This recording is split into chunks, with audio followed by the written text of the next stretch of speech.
Buddy. All right, well, it's another Saturday Night Smoke Show, or whatever you want to call it. It's a live stream. Tonight is a pretty large mix of stuff. What's up, Fordman777? So, got an old brew here. Kind of interesting. Like the history, I was actually able to track down a pretty solid range of date. So that's good.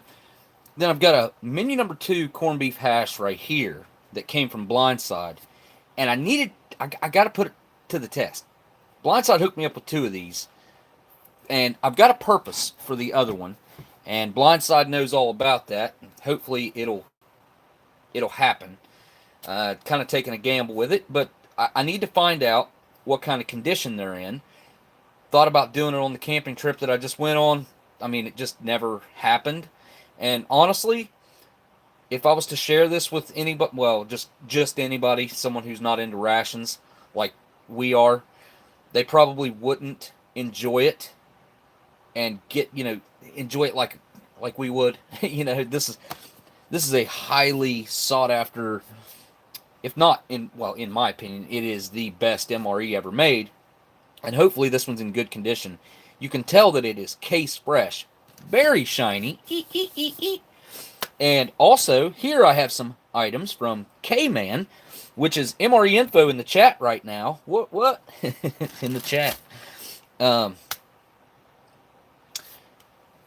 have this really old, and this got discontinued because it just had a tendency to go bad quite easily. That's the reason that it got taken out of the old British ORPs, and that's what all these items right here are. And Koreyyy sent me this package right here, which we will open, but that goes along with this whole grouping right here. And it's kind of odd because I just ended up with everything from the same year. This right here came from Jim over in the UK. He sent it to me as kind of like an extra in a box of something that I bought over there. I had him shipped to me, and he sent me like some extras and stuff in there, and this was one of them. And it goes right along with this theme right here. So I have a chocolate pudding on the bottom right here from 2004. Got the chicken pate, chicken and herb pate, whatever PF means. And this accessory kit, well, it's a brew kit with matches. Not very much accessory-wise in there. That's why it's called a brew kit. But this is also 2004, I do believe. It looks like it's 2000. I think it's 2004. Anyway, and then I have this package back here from Koreyyy. So, be checking into that. Then I got a box right here I'm going to open in the very beginning to show you guys. But if you're watching this later, drop down in the comments. Let me know, out of all this stuff right here, what do you think is going to be the best? What do you think is going to be the worst? Just leave that comment what you would eat out of everything on the table. Or let me know that you wouldn't touch any of this stuff with a 10-foot pole. That'd probably be a lot of times that'd probably be the case. Most people would not drink a 50 to 60-year-old brew or eat 20, what is this, 27, 26, 27, maybe 28-year-old. It could be older. Food, and I'm talking meat. There's corned beef hash is, I would say, 30% meat. Potatoes, gravy. Oh, it's so good. And then we have over here this 17 to 20-some-year-old British food. And let me know. Let me know what you think. This is cold right now, so I'm going to be digging into that here in just a second. I want to look in the comments. I need to announce the live stream as usual because, Google ain't going to let anybody know. And sometimes when I post, it does help folks know that the live stream has started. Create a post. Oops, I need to get a link for the live stream. And of course, I'm not popping up in my recommended. Of course I'm not. That would make too much sense, right? Let's see here. Just 1 second, guys. I'm literally going to have to go all the way into my channel. Okay. Share. Copy link. Go back. Create a post. Okay. Getting there now. Pretty quick. While I'm doing this, I'll let you guys know that tomorrow's live stream for the Ration Museum, there will not be one tomorrow. So he said he might do one through the week, but he'll definitely be doing a very in-depth live stream next Sunday. I think he's just basically taking the week to prepare for next week's, and if he gets done early, he will be doing an earlier live stream. But yeah, so that's one announcement. Another announcement is foreignmre.com. I do know that they got in a bunch of cases of MREs, and you can use two codes: OS10, OS10, or you can use Oldsmokey 10 and get yourself $10 off of every single case that you order over there, which makes them about $100. And I'm gonna tell you right now, if you've never shipped a case of MREs, I know that it costs anywhere from $30 to $40 to ship a case of MREs, depending on where they're going, because they are shipped in the cases. So it ain't cheap to ship MREs. So, I mean, I guess you're paying like 60, 65 bucks a case, roughly. And if you think about it, that's about $5 a meal. It's hard to buy a meal the size of an MRE for $5. I mean, it's that's not a bad deal. But if you factor it up all together with the shipping, how much would that be? About $8, I think, roughly. Yeah. This be 80, 96. Yeah, roughly 8 something, 8 and some change, and that's including the shipping. Again, guys, use that code to get yourself that $10 off. That's what makes them 8 something, by the way. And I think they have cases of First Strike rations too. I don't think he's got very many of those. And I did see that he's got Meal Cold Weathers over there too. I did go to the site the other day and check it out. There's a new link that I just made sure to add to the description of this particular live stream right here. JW Speaker's channel. I got that right at the top, so you guys, if I mention JW or something like that, you can find his channel really easy by clicking on the description, and it's right on the top. And if you guys don't mind, you can hit that thumbs up or down. Either way. Got to say a huge thanks to Bob again, too, because every time I look down at my wrist, I think about a Bob. Think about Bob. And my dog's going to whine. Huh. How about that? But yeah, I did. I went quote unquote camping there over the through the week.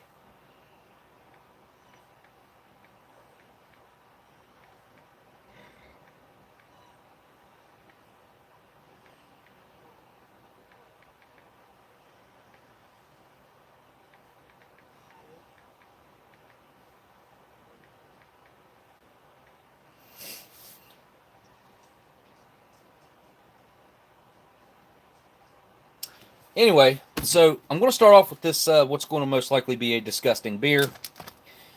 And it does say dispose of properly on the top. It does not say... I did figure out that the ones that say pull tab carefully... Let me pull one out here, because I'm sure I've drank one. Or that I have one on hand. See, that one doesn't have anything at all on the top, which is kind of unusual, to be quite honest. And this one has a patent number, so I'll be able to figure out the age on that one. Sorry about that, guys. Live stream dropped out on me. YouTube doing its thing. Anyway, thought I could find one. Maybe I can't. I put all my empties away is why, and I don't have very many up here. Now, these flat tops right here. I'm gonna get, yeah, no. These have a area code on them, or not? A zip code on them. So they're newer. What else do I have back there? But anyway, it's pre-1966, if it says pull tab carefully on the top, and I'm sure I've drank some of those. This one right here, I'm going to put anywhere in between 1966 and 19 at the, well, can't be any later than 1972. 1972, this company got sold to a, I think Old Milwaukee, whatever company Old Milwaukee is. It may just be Old Milwaukee, the company. I'm not sure. I'd have to read. But this is kind of a, I would say a notorious Chicago beer back in the day. It had quite a bit of recognition. It got pretty popular right in the early to mid 60s is when it really picked up and took off. Let's see. What does this say? Peter Hand Brewing Company.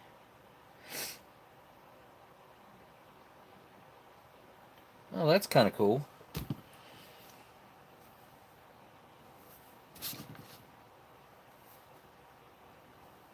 There's a picture of the brewery, circa 1890. There's their logo from 91 to 1945 right there. Of course, right here's the one that's on this can in particular.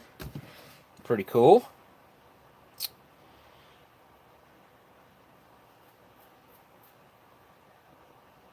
And I don't know, there's all kinds of interesting stuff on the internet about this Peter Hand Brewing Company.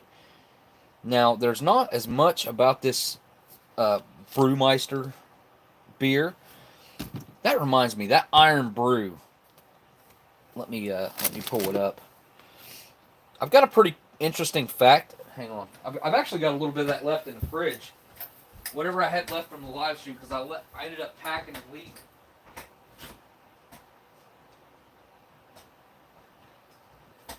The next day, and I wanted my kids to try this as well. They never did. Of course, I wasn't here most of the week. So, but this Iron Brew right here. I've got a pretty interesting fact provided to me by Elandel. And I wanted to share it with you guys because I thought it was really quite interesting. Let me find it. Sorry, guys. Take me just a second. Here we go. Okay, it says the best-selling drink in every country on Earth is either Coca-Cola or a drink owned by the Coca-Cola Company, except for one place, and that's Scotland's own Iron Brew. It has remained the undefeated drink of choice on its home turf for over a century. That's crazy. I mean, you know, Coca-Cola, who cares? Like, Coca-Cola, yeah. Everybody loves a Coca-Cola. I'm not a Coca-Cola fan. I'm a Pepsi guy. I mean, I like their advertising, Coca-Cola. I like that really bright, nice red. But at the same time, like, I like Pepsi, the flavor of Pepsi, way better. I think Pepsi's just a better all-around drink. Now, also missed this last week. This was sent by Mulder. And I missed it in the box. I don't know how I missed it, but he had a bunch of newspaper in there with the MRE and this. So he said, I super chatted with you on this one about 2 weeks ago during your show. I know you said you hated mushrooms, but I thought maybe you could try it and just scrap the nasty shrooms off to the side. Also included a little soft drink from my native land. Hope you enjoy both. Really looking forward to the show each week. Very entertaining, and you are very brave with the food and brews. So, yep, that was Randy or Mulder. And I totally missed the letter. I felt like a butthole because I found this literally today whenever I was going to throw that box away that he sent it in. Because I just, like I said, after the live stream last week, I finished up my packing that night and took off. So, got a couple pictures I could show you guys of the mountains where I was at. Got to see him stock trout literally at the campsite right next to us. Pretty crazy. My buddy's been going up there 20 years. Kind of hanging out with a guy that I went to school with, that was my next door neighbor. Me and him were best friends. So basically rekindling a friendship that I haven't hung out with him in many, many years, 20 years probably. He's been going up there that long. He said he's never seen the stock truck come like that. I don't know if he's ever even seen the stock truck stocked. All right, this is still carbonated. Still tastes good too. I shouldn't have drank that though, because now it's going to make the beer taste even worse. Because I got something good and good flavor in my mouth. It's going to be overran by this disgusting, very skunky 50 to 60-year-old beer. On the bottom here it says C35. Your guess is as good as mine on that one. And I don't see another way to be able to tell would be if there was a patent number running down through here on this seam. And I think the way that this seam is done might help me figure out the date too, but I haven't found any information on that yet. I will though. I'll find information on it. It's got a little bit of rust. Not bad. This can's actually in very good shape for the age. I see a lot of cans this age, steel cans, that are either unopened or have been opened, that are in much worse condition. I have plenty that are in much worse condition. Now, Bob sent me all those bottle openers that I didn't get to clean up yet, because like I said, I've been away most of the week. Alright.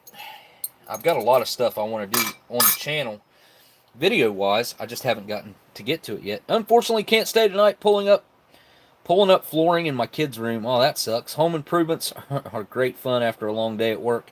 I'll bet, dude. Well, thanks for stopping by, and thanks for the super chat, Gusto. You guys, if you don't know who RC Gusto is, there's a link to his channel down in my description. Every time you click on one of his videos, a little bit of revenue, everything he gets from his channel goes to St. Jude's Children's Hospital. And you guys, they do great stuff. Really, they do. St. Jude's is an amazing organization. So I would highly recommend you go over and check out Gusto's channel of him eating vintage rations. One of the coolest videos, like one that sticks out in my head that he done, was I think it was an 81 or an 83 MRE. And it had cheese spread in it. And he ate the entire MRE, I do believe. He had one of his buddies with him. And that cheese spread in that thing was edible. Fully edible. I think they ate the entire pack. Since then, I've had some cheese spreads that were very old that were edible as well. But at that time, I don't think I had a cheese spread that old. Not even close. That was edible. So I'm going to open this from the bottom, as usual. So I'm going to be drinking from that nice rusty lip right there.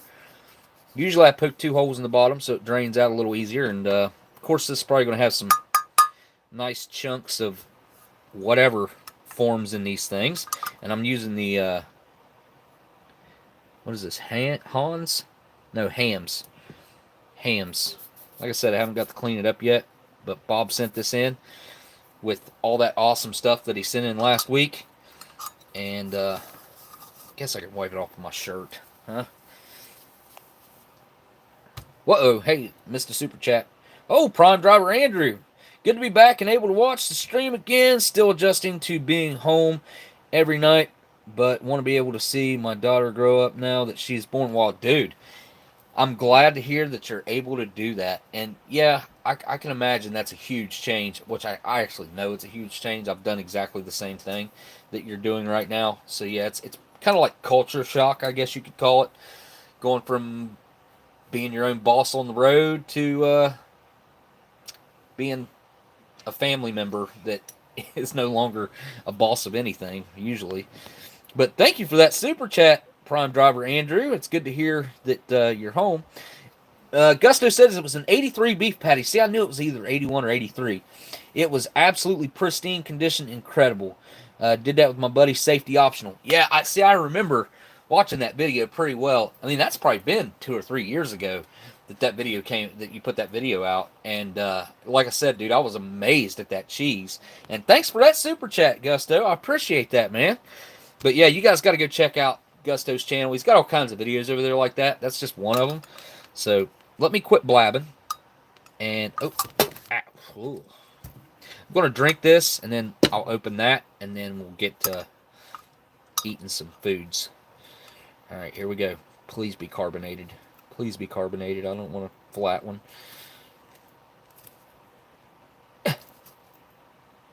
Good Lord. I don't think it's carbonated. Great. Fan-freaking-tastic. And why does that look like it's almost solid?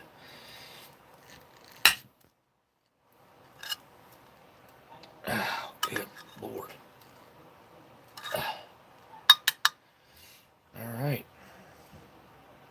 First off, what I can say is just visually eyeballing it, it looks very thick.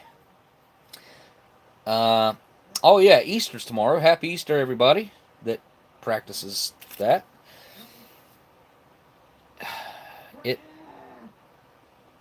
I've been told by folks that I should put it in a glass. Well, let me see you drink this and put it in a glass, because I can already tell you it's chunky. I can see small chunks. This has been flipped over, so the big chunks most likely are on the bottom.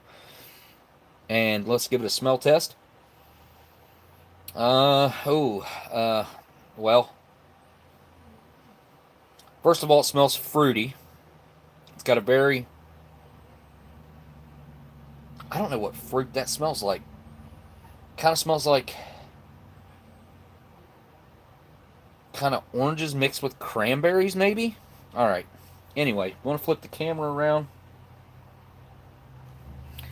Tilt the camera down.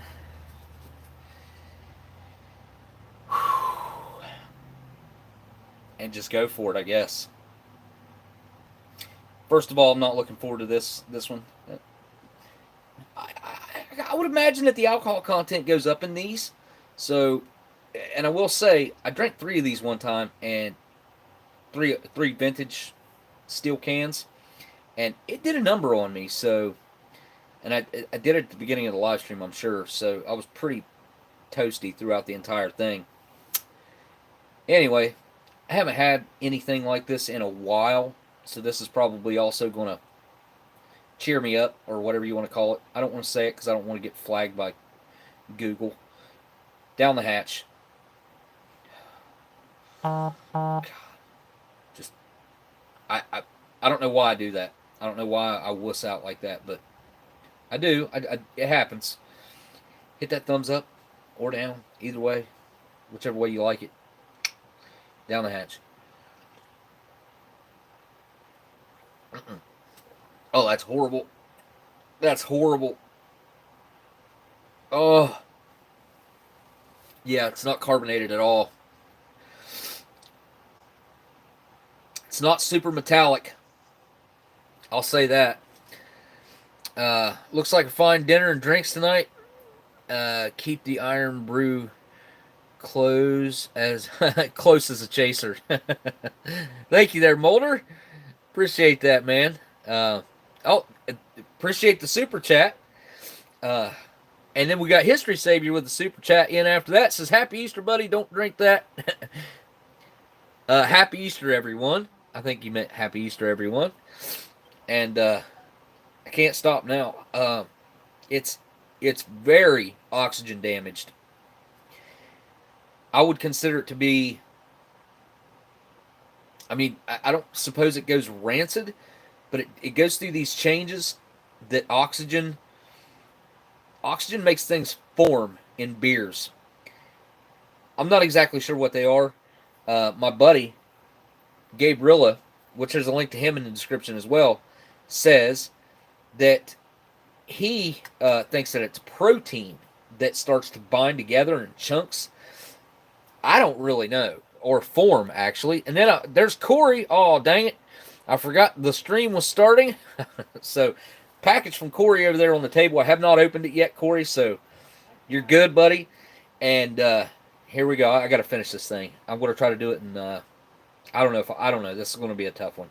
I almost spit it out. That's happened to me one other time.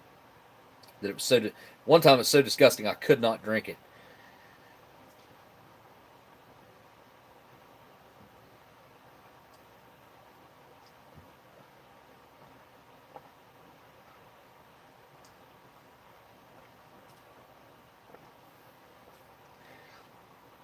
Ugh. Oh.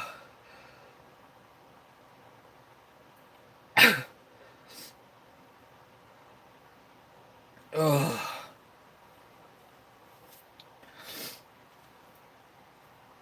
Oh. Oh. That. Okay. It's savory. It's disgusting. Slightly metallic. It tastes. The chunks at the end had a flavor that I've never had before. It does have a definite citrus flavor going on to it. And I missed the super chat from Cyanide Cookies, or Dan over in Australia. Everyone was super chatting. I just just got caught up in the excitement. Well, thanks, Dan. Well, that was maybe that happens. People get excited when they see other people super chatting. This one's not wanting to stay down. Ooh. That's pretty gross, I'm not going to lie. This is probably the second or third worst one that I've ever actually drank the entire thing of. I've had numerous other ones that were worse that I couldn't drink. One in particular in the live stream that I remember very well that I ended up having to just open another one because it was so bad. And it just... Most of you guys out there have probably experienced or smelled a skunky beer at some point. Well, it's kind of like that, except you multiply it. The factor of multiplication can go up or down depending on how oxygen damaged it is, how skunky it is. This one is up there. Let's call it a scale of 1 to 10. This one's probably like I'd say like an 8. It's not the worst, but it's pretty bad. I mean, I was able to drink it. It just is not sitting well in my stomach at all. Typically, I don't have any trouble after I drink one. It's like it's over. It's done. I don't have to worry about it. But I mean, I guess there's a little tiny sip left in that thing.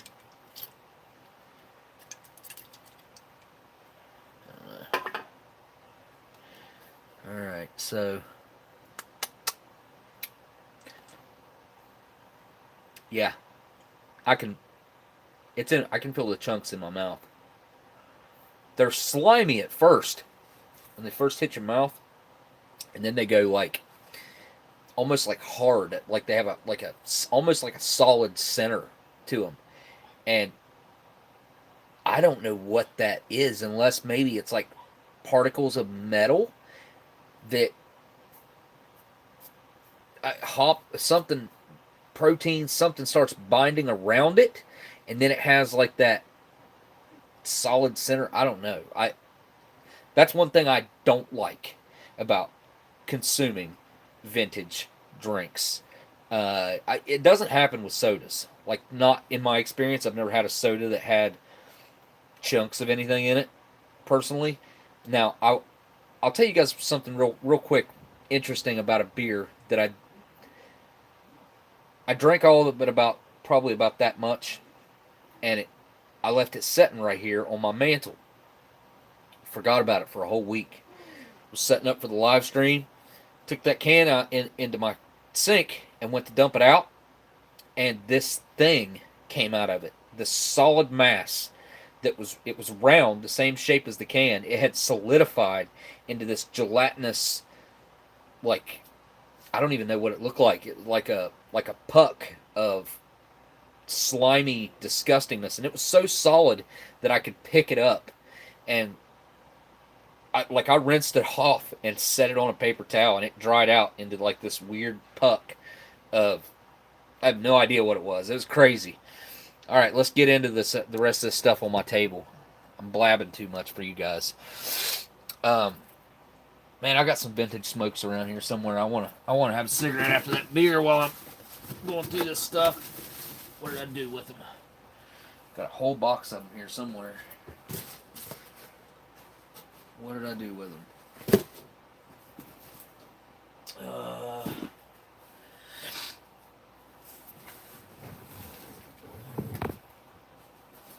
is.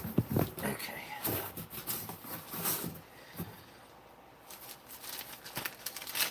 Alright. Go with, I guess, the only thing that's open. Oh. God, the burps are horrible.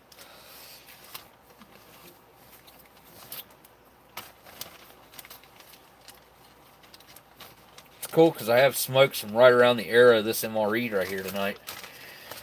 Pretty cool.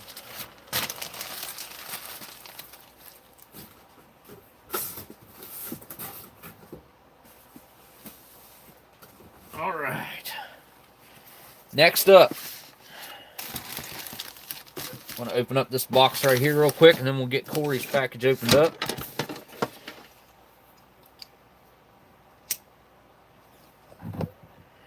Mess the camera all up. Alright, here we go. This is pretty cool. Might donate this to the Ration Museum, or I'll put it in my own display. One or the other. Pretty cool little piece of history.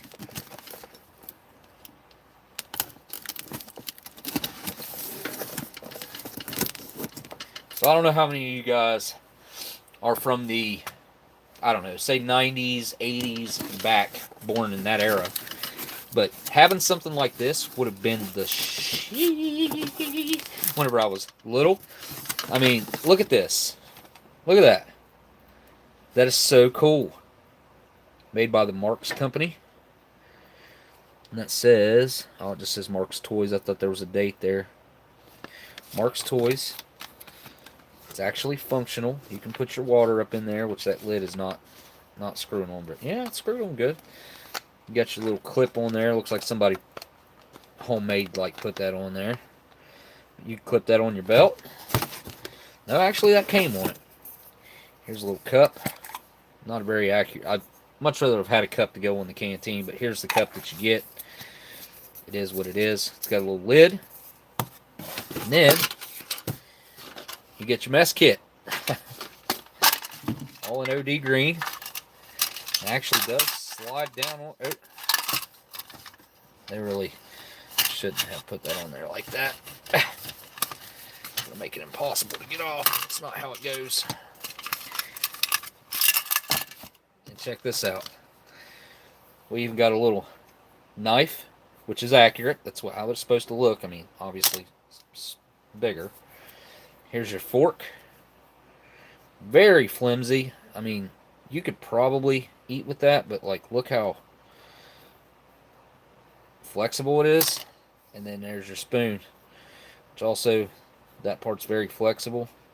It's like somebody tried to eat with it maybe and then couldn't get it clean. I don't know. Definitely needs washed. But how cool is that? I had never seen the full set like this before either. I'd seen parts here and there, but this is a full kit from what I can tell.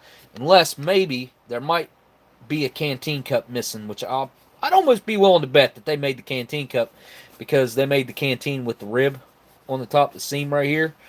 And I'll bet you there's supposed to be a canteen cup, and this is more like a Melmac cup or something. It's weird. Look at the ribbing underneath there. This is the first time I've seen it. You guys just saw me unbox it. I mean, I saw pictures of it. But it's got rust around the top of that too. Huh. I wonder if it didn't have a little metal cup that came with it maybe. Because they had, there for a while, the plastic canteens were still coming with the metal canteen cups. So, yeah, interesting, man. I dig little stuff like that, little collectible items like that. I think this one right here in particular is super cool, and it's accurate. It's very accurate. It's scaled down, obviously made of plastic, but it's legit looking. I love that they got the details right. I mean, let me grab mine right here.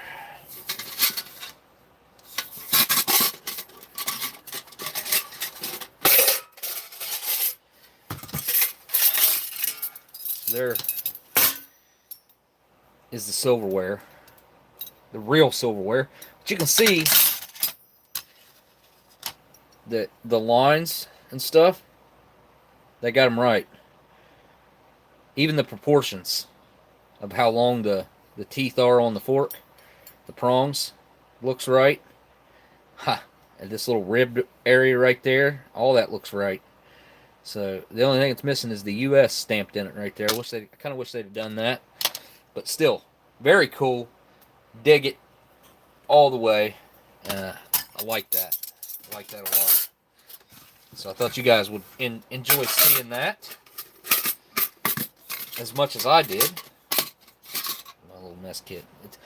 This one's not dated. I have some that are, but this is my cleanest example and the one that I use most often.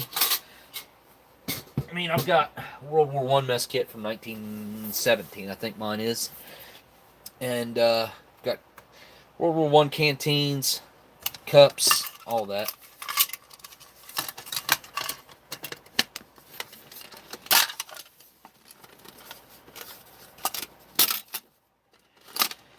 Alright, oh. It's not wanting to stay. Weird.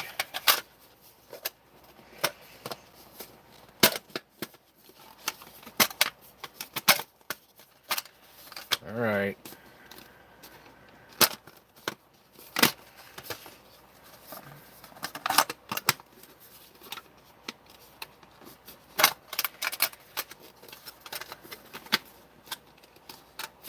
There we go. Close enough. Close enough. Now we gotta open Koreyy's package real quick, which is a very special package, actually.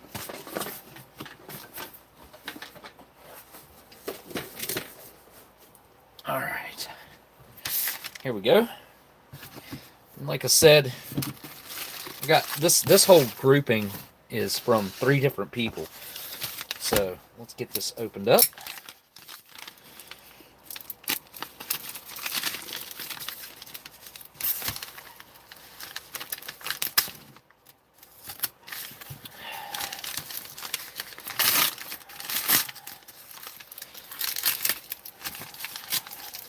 There we go.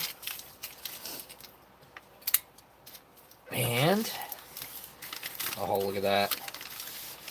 Look at that. Boom. Look at that. Would you look at it? Would you just look at that? So this is a beautiful sight. If you don't know, this is a military issued Dunkin's with raisins and cereal. Milk chocolate bar. So Dunkin's of Scotland. This was a bar that came out of a vintage British ORP. Let me see if I can find the date. I'm thinking it's under this flap, but it is not. Thought it was under the flap right there. So it says right on it that it's 20% cocoa solids at minimum and 20% milk solids. Dunkin's of Scotland, Motherwell Food Park, Belshire, Bells Hill, Lanarkshire.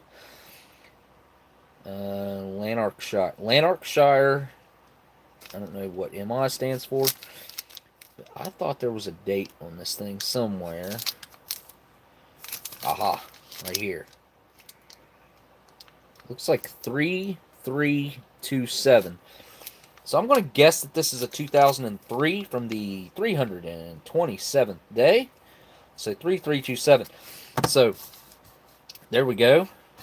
Koreyyy, thank you for sending that bad boy over this way.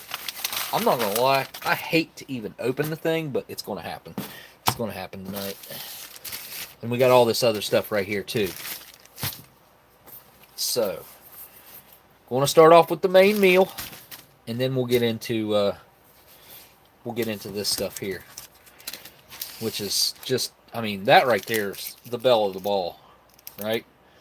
And honestly, like, those 2 items right there, this is making my night.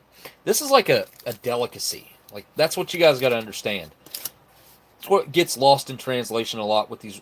Wow, the burp was awful. That thing is not agreeing with me at all. Got some indigestion. So this is basically like a delicacy. This is something you absolutely cannot go out and buy, right? Can you go out and buy one of these? Nope. Can't go to the store and buy one of those. The only way you can get one is to find a vintage ration and pay up. Or you're just constantly on the search like Koreyyy is, and you'll find sometimes a lot where someone has saved, I don't know, 3 or 4 of these out of old rations.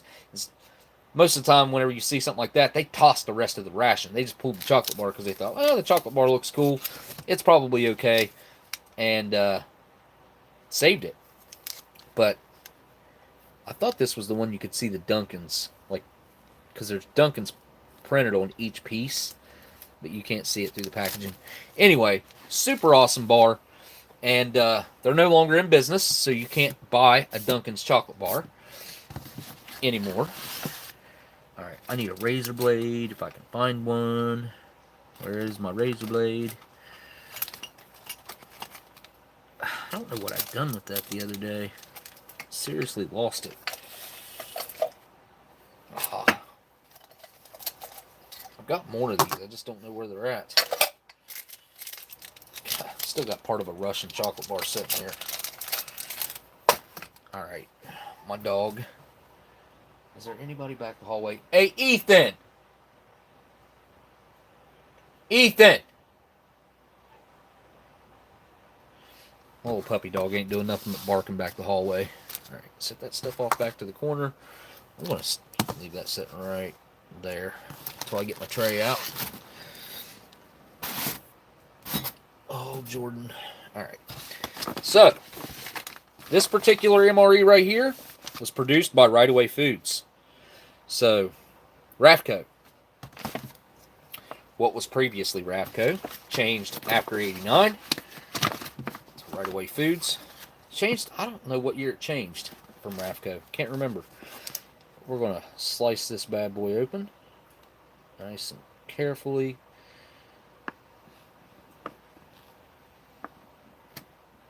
There we go. Pull the knife up. Let's see. I don't even know what year this is. Oh, smells perfect. Not a smell in there. The Dunkins is a 1997 out of a very early 1998 ORP. Huh. So that should be an 8 then. I guess I misread.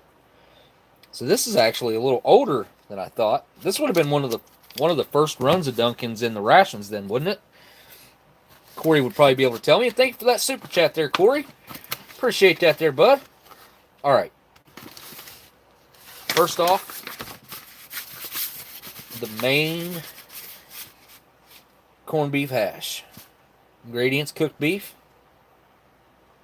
water, dehydrated potatoes, modified food starch, salt, dehydrated onions, sugar, garlic powder, dehydrated green peppers, spices, dehydrated potatoes, and that's it.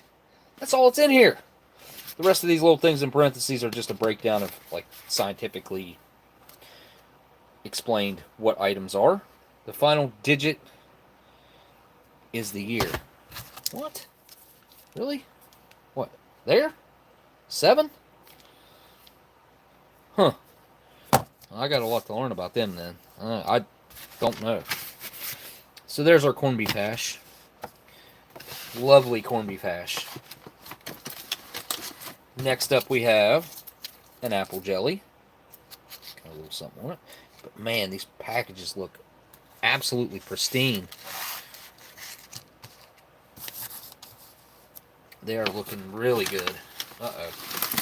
I didn't think that was in there. But, wow. Look how clean of a flameless ration heater that is. Made by True Tech Inc., Riverhead, New York. I guess I could have looked at the date on this thing. It is a 46th day of 1994. So we have a 1994 MRE here. MRE. What else we got in here? We have us a cocoa beverage powder. made by the Giannis Brothers Packaging Company out of Kansas City, Missouri. And a really nice looking pack of crackers made on the 151st day of 1990. How many people do you know has a meal from the 90s or back every week? Oh, look at this. This shouldn't have been in here. And it's the mix. Dude, look, listen, guys. I have been eating vintage MREs for many years, right? And I've eaten hundreds of them. I'm not even, that's not a stretch. I've eaten hundreds of them. Brown bags I've probably eaten, in the hundreds. I've eaten well over 100. I have never gotten the fruit mix. I always get pears. I always get peaches. I don't think I've had strawberries either. I think they exist, but I've never had them. Actually, I did have them one time, but they were bad. That's right. It was nothing but a pink, disgusting mess in the bag. So, first time I ever got the fruit cocktail, the fruit mix, made on the 7th day of 94. Wow, that's really early. 94. Ooh, looky here. Another one of my favorite items. This thing looks to be in impeccable condition so far. The Oatmeal Cookie Bar, made by Right Away Foods. 140th day on that bad boy. What else do we have in here? What do we got left? There's our partially biodegradable spoon. Oh, yeah. And we got the lemon drink mix. That's a dud. It's okay, though. What else do we have here? What is this? Okay, I don't know what that is. It's not a Tootsie Roll. It just says B2. 151st day. 152nd day, sorry, of 94. That's an interesting package. And we have our accessory packet. That's everything out of the bag. Man, Blindside, I think you scored with these, man. I assume he's in the chat. And, wow. So far, buddy, I gotta say, this is looking amazing. Slice open the accessory packet real quick. This is a really full-feeling accessory packet. Much larger feeling than normal, but there's no more in it than normal, I don't think. First up, we've got our Tabasco that looks absolutely amazing. Looks to be in very good shape. It's a great sign as well. Then we have some really faded out spearmint gum. Some sort of mint gum. And we have our brown Taster's Choice that feels questionable at best.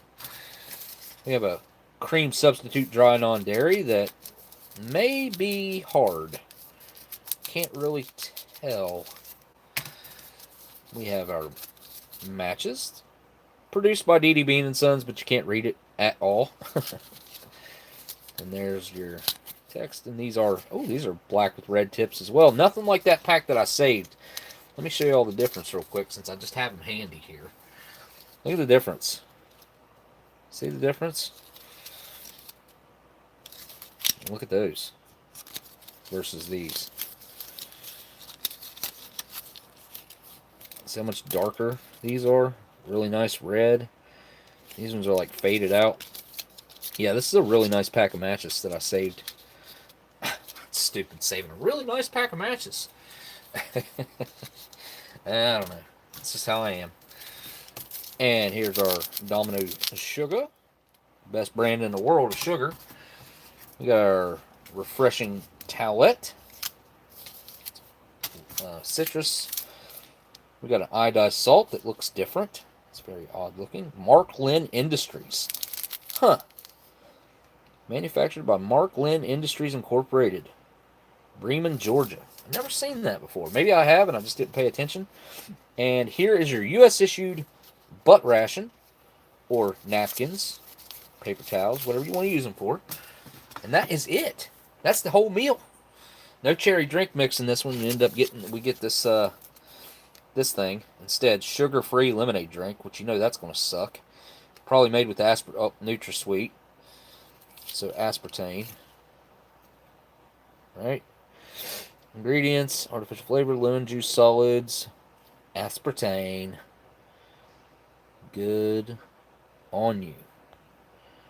Focus on that, camera. Aspartame. Aspartame. Aspartame. Aspartame. Alright. You know, this thing feels awful thick. Feels awful heavy, too. Maybe I got some extra corned beef hash in this one. Yeah, man, look at how thick that is. It's usually not like that. It's not blown up or anything. It's not expanded with gases or anything like that. But I'm going to go throw this bad boy in some boiling water, and I will be right back. I'm super happy tonight, man. This is awesome.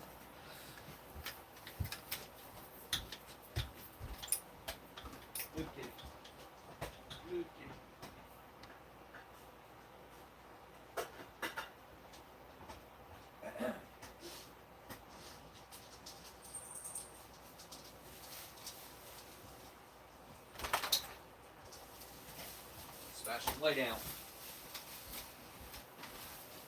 Come here. That's enough. That is enough. Alright, got myself a trash bag. Start the clock at 5 minutes. I don't want that thing to get metallic-y. Need the tray. And we'll be wrapping up with the British goods. Kman, Jim, and Koreyyy. Put the tray upside down. Starting with drinks. Where's the creamer? There it is. Got three drinks here. We got coffee, cocoa beverage powder, and the sugar-free. Blah. All right, I want to unclutter your guys' screen at home. So let me get this stuff out of the way. Set it. I mean, honestly, like, this British stuff could almost be a live stream in itself. Because I'd say there's a lot of stuff in that brew kit. Freeze-dried fruit, crackers, apple jelly, Oatmeal Cookie Bar, mystery pack, spoon. Okay, put that in there.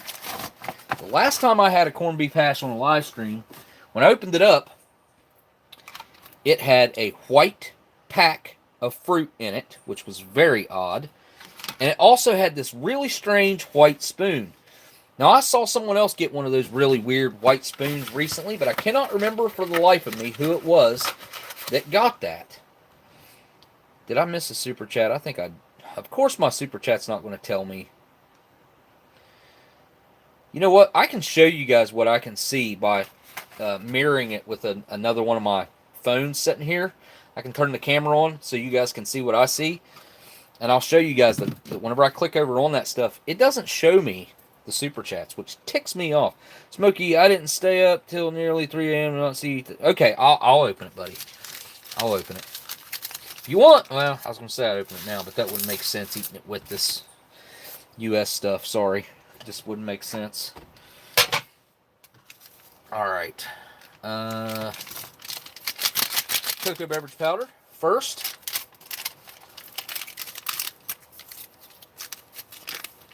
Oh, it looks perfect. Look at that. Smells amazing. I will try it just to cover my bases, I guess.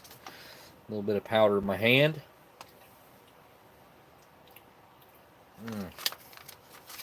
I could eat that as a powder. I mean, it's so tasty. And it's perfect, too, by the way. Probably one of the best tasting ones I've had in a while.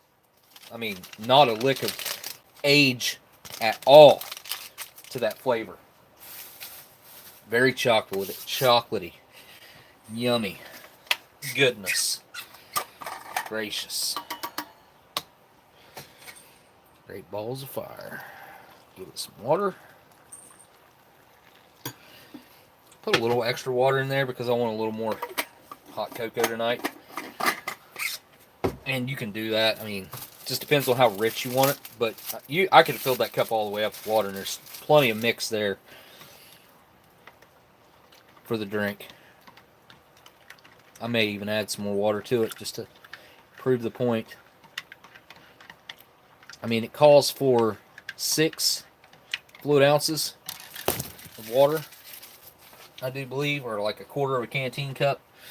But I'll tell you right now, like it can handle a solid 10 and still be really, really nice.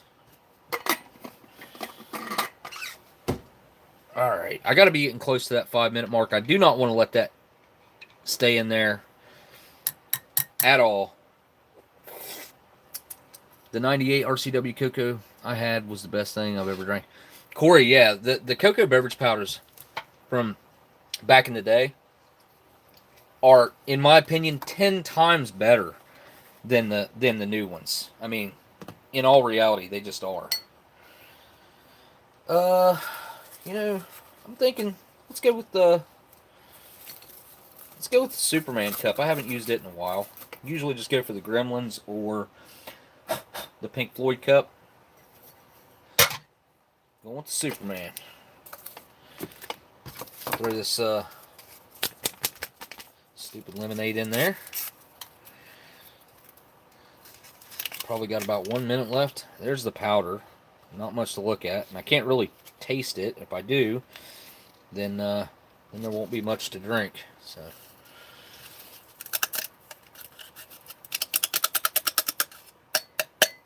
Alright.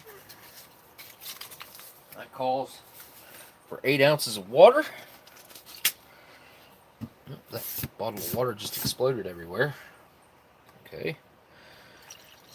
Half a bottle. That'll do.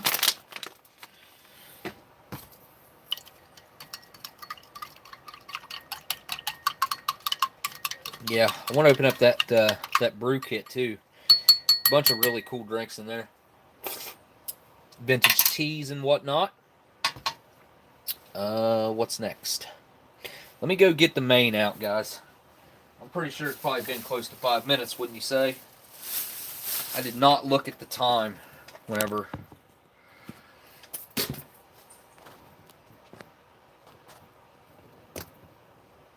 Okay. Oh, nice. So I got water all over the bottom of that.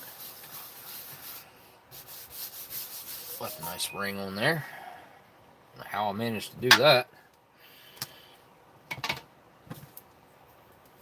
It's on the tray too. But yeah, I'd say we definitely got to be getting close to that 5-minute mark. I mean, I guess I could probably do the coffee before I really need to get it. Let's check the coffee out real quick. I don't have a Minotaur cup.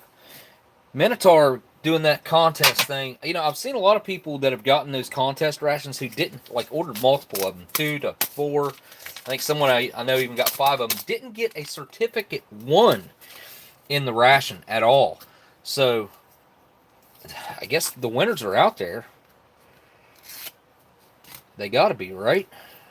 Let's take a look. See if this is toast or tasters. It's gonna be... Oh, look at that. That looks like perfection. Huh. Honestly, I didn't have hopes for the coffee. Because everything else in the accessory packet was feeling pretty weird. Especially this. And this is probably not any good. What just happened there? I don't know, guys. What do you think? It smells kind of weird. Let me taste a little piece of it.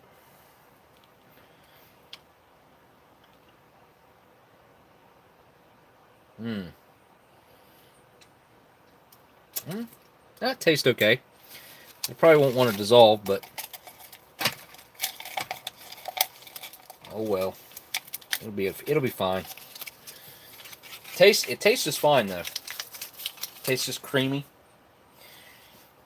Creamy. And our Domino sugar that also feels clumped up. Yeah, it is. It's not too bad, but oh yeah, that's pretty clumpy.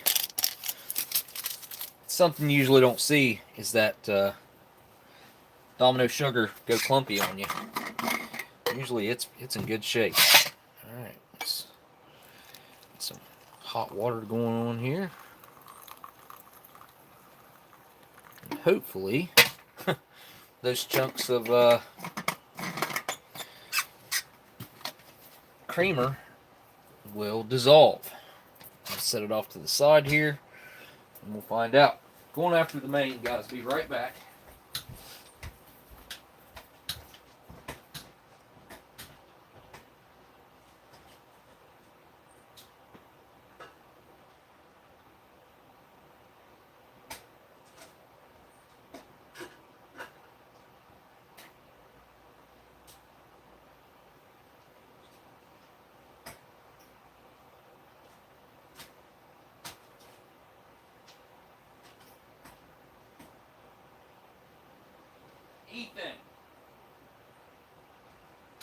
Ethan.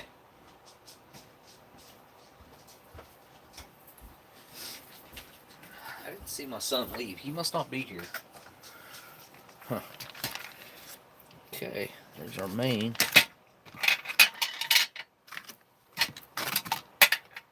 Okay. I'm going to have to heat that pudding up too. That British pudding. Finish the rest of that. Camel.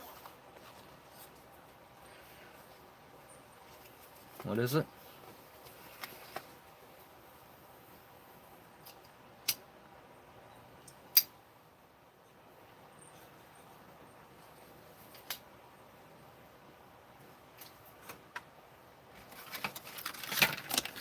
Let's get the crackers out.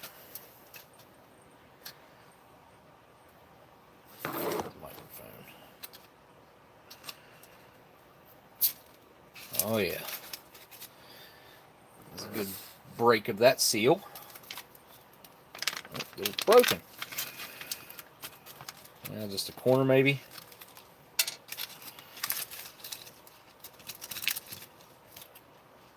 Oh, those look pretty good actually. Very toasty. Very toasty.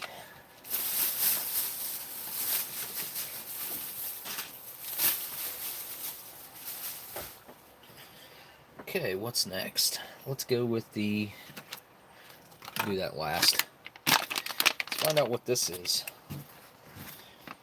Weird package. It's a very odd one for me. I'm thinking it's probably caramels. Caramels, whatever. However you want to say it.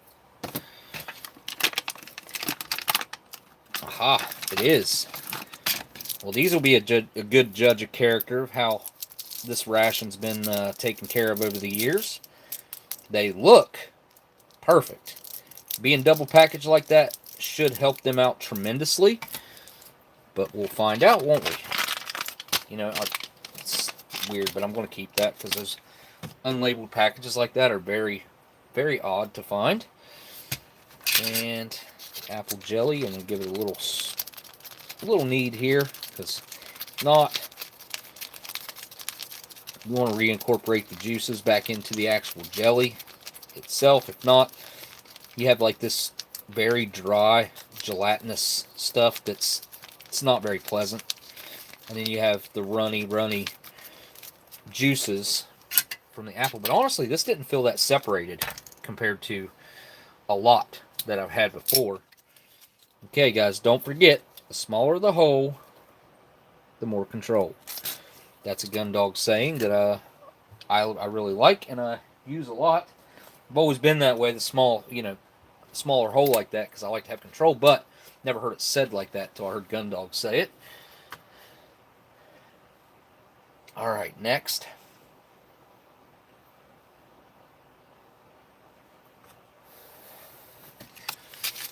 I'll tell you what, being able to eat which I'm assuming I'm going to be able to eat this. It just looks absolutely impeccable. Oh, that was nice. Nice little vacuum seal on that one. Usually you don't hear the hiss from the Oatmeal Cookie Bar, but ooh, that smells amazing too. You know, I'll be honest, usually they don't smell this good. Usually they kind of smell old, but they taste fine. This one happens to smell really good. Yes. I mean, that's one of my favorite desserts of all time, right there. Out of a ration. Out of a US MRE in particular.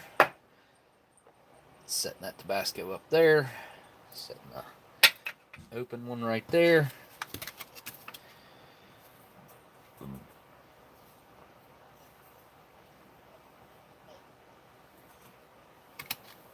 I'm actually not going to open that until I'm ready to eat it. So, set it right back there. Alright. Time to get into the main. And what I'm going to do is I'm going to put it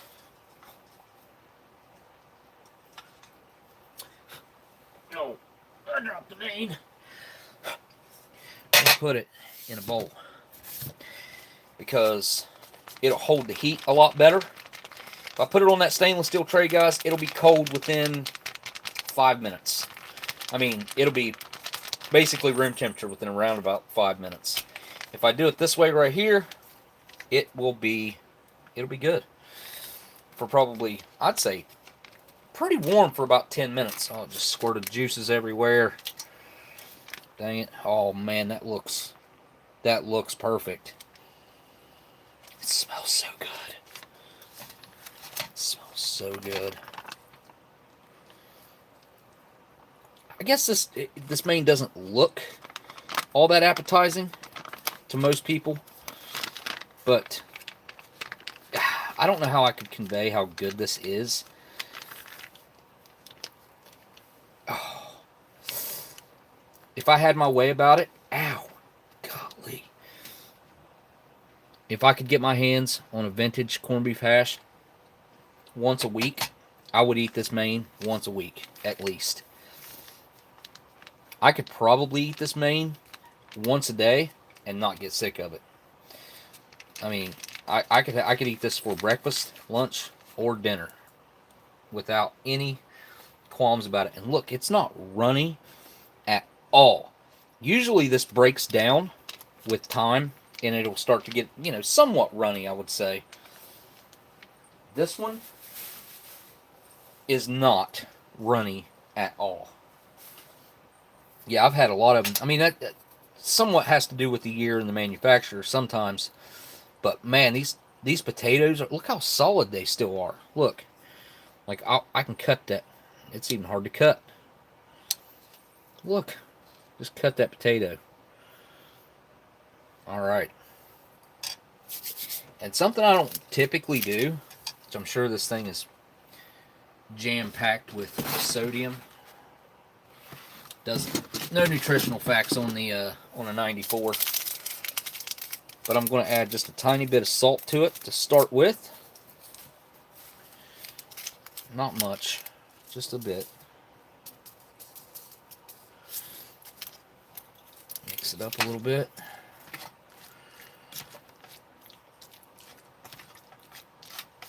Golly, that looks really good. It does. It looks outstanding. Alright. I mean, I use like none of that salt. Look how much is still in there. It's still pretty full.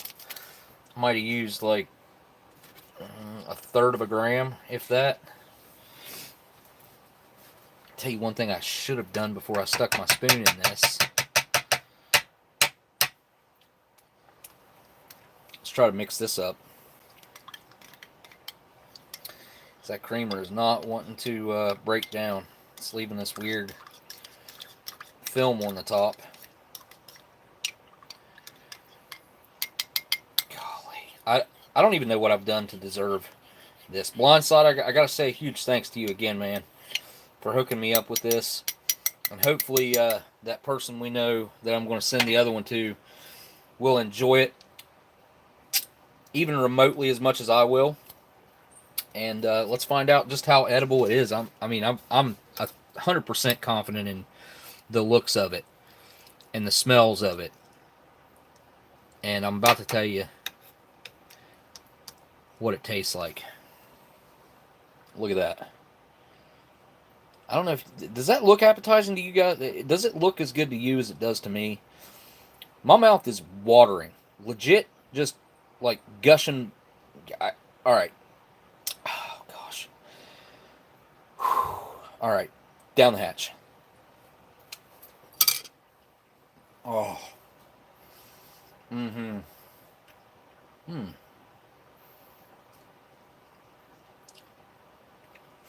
So it's got that really nice corned beef flavor. Beefy. The potatoes are absolutely the best corned beef hash potatoes I've ever had out of an MRE. They're still... They're almost like al dente. They're just a little bit underdone almost, I would say.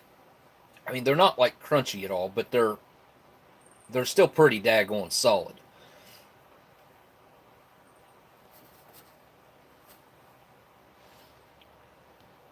Who said they'd never had it? Dragonfly MRE reviews and more. You've got to try corned beef hash. You've got to try it out. The vintage MRE corned beef hash, though, I'm never going to recommend anybody eat old food, so that's not what I'm going to recommend here. But at the same time, like, oh, and what I'm getting, this is not something I can go to the store and buy. This is not a meal. All of this is special. Every single bite that I take is a time capsule, and I'm literally eating history right now. It's so good.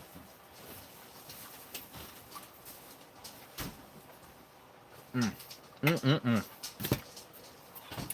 look, I'm not gonna put this all over it, but not yet anyway. But I am gonna have a bite with it.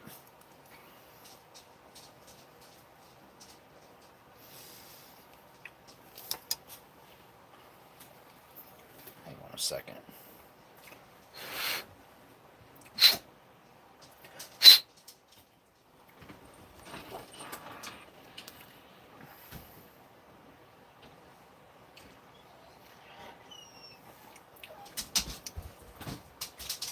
Okay, here we go.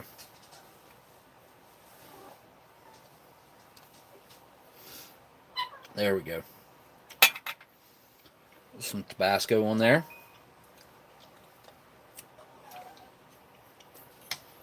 The Tabasco goes better with this main than any other main outside of maybe the hash browns with bacon. The Tabasco flavor really does the sourness and the vinegar, you know, and that little bit of heat really does enhance the beef and potato flavor. I just saw Blindside in there. I'm glad those turned out to be winners, and you are welcome. Enjoy. Well, dude, I couldn't be any luckier than I am right now, dude. You really hooked it up with this one. This is I think this is the second or third time I've had a corned beef hash on a live stream. And, I mean, this is maybe the best one I've ever had so far. Just what I've eaten of it so far. Obviously, I've only had the corned beef hash, but that, and I'm really excited about that mixed fruit. But if you don't want to use your spoon, go ahead and use a cracker.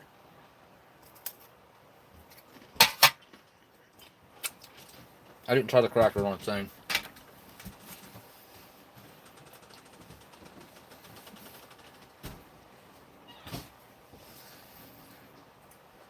But the cracker really does add a really nice flavor to it.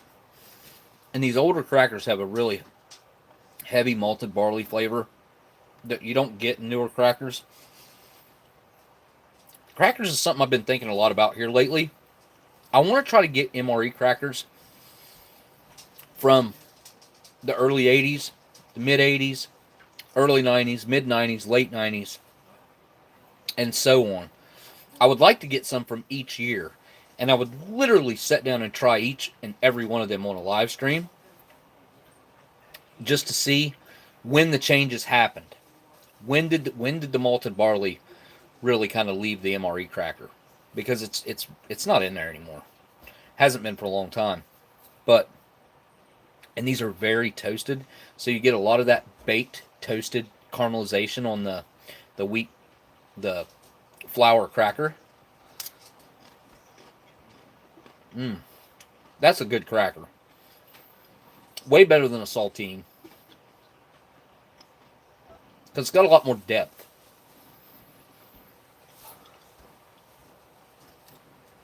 I can't remember who was telling me that they did the MRE challenge and beat it. That's a hard challenge to win. Eat 2 of these crackers in, I think it's 2 minutes, without anything to drink. Had the MCI crackers. They really are better than the modern MRE crackers. Oh, yeah. The MCI crackers and the first generation MRE crackers that had the salt on them, like actually physically had salt on top of them, by far the better crackers. And then the crackers that were in these B2 units from the old, this either came in a food packet of salt or a RCI, Ration Combat Individual or something. Key on the bottom, B unit crackers and cookies. These are the saltiest crackers I've ever had in my life. So salty that they're so salty you can't hardly eat them. They're that salty. But they're also very good crackers. All right, I gotta have another bite with some Tabasco, because it really was amazing with the Tabasco.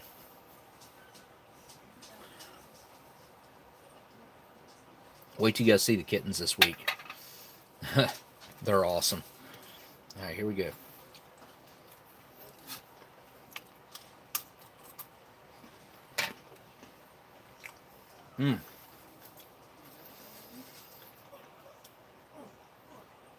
I won't be letting not one morsel of that go to waste. So good.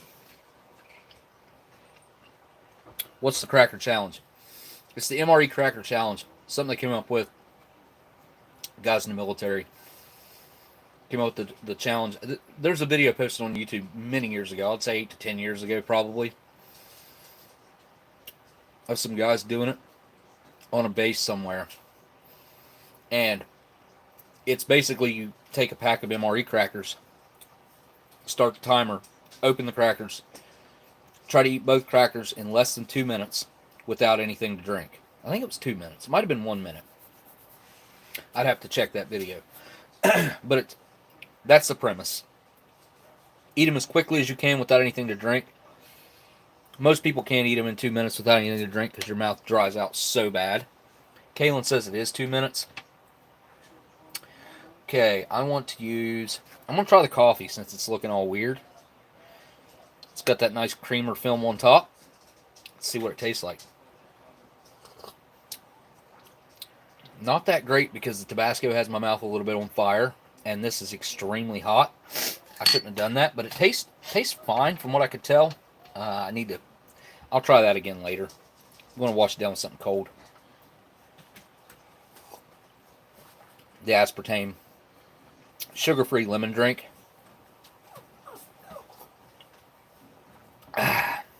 Tasty. It's actually not bad.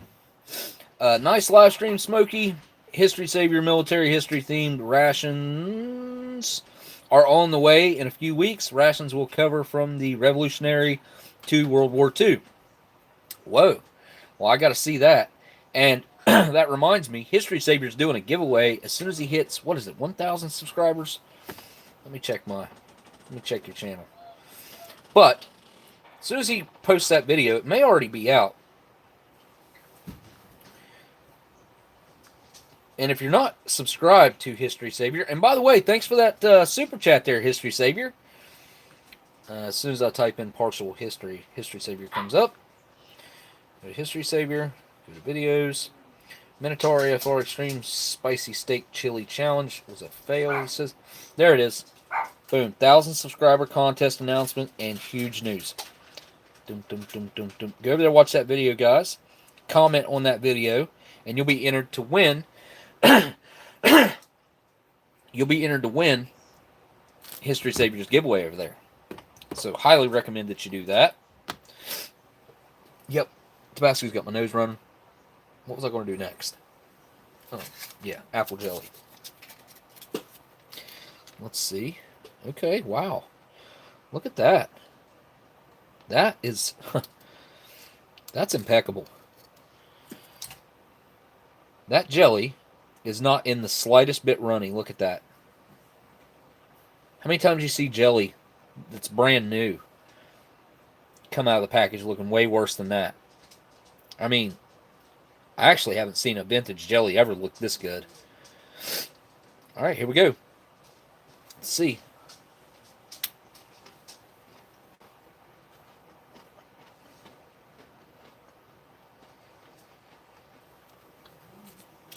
Needed more jelly.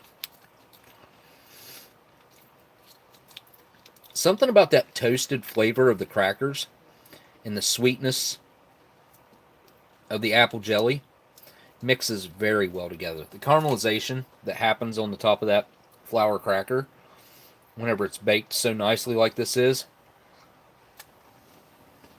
Yeah, it does kind of look like honey. I mean, it tastes like a really nice apple jelly.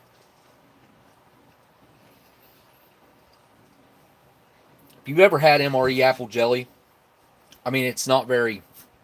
there's not a whole lot of apple flavor there.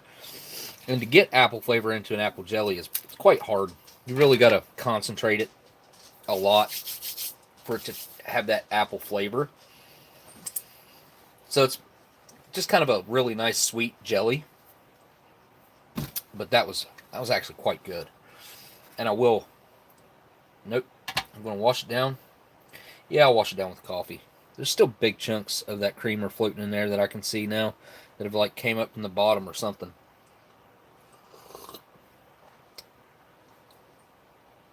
There's quite a bit of tannins in that old Taster's Choice coffee. It's got a really nice sour bitterness to it. And honestly, the creamer and the sugar is just enough sweetness and creaminess in it for me. It's a really nice balanced cup of coffee. I mean, it's nothing like a 3-in-1. 3-in-1s are more like a sweet drink, almost on borderline like a hot chocolate on that level of sweetness. But this is almost perfect for a cup of coffee. Yeah, that is really good. And I'm not always a huge fan of the old Taster's Choice either. This one's just in really good shape. And it tastes great. I want to go for one of these caramels next. Caramels, caramel, whatever. Let's find out. Because usually, I mean, looks can be deceiving with these old caramels. They can look fine and just absolutely wreck your mouth with rancid oils. Now, these were double packaged, which may have really helped these out because they got that tri-laminate packaging. And then, obviously, the standard commercial packaging, which is no help at all. May as well not even be in any packaging, because that stuff is, it's not any good as far as preservation goes. So far, so good. And it's always hard to get all the little clear plastic off. I think I succeeded. Alright, well, it started to feel pretty flexible, as you can see. Alright, give it a smell. Okay. So it does smell a bit old, I'm not going to lie. A little bit of that vintage smell in there, kind of, oops, kind of old book scent.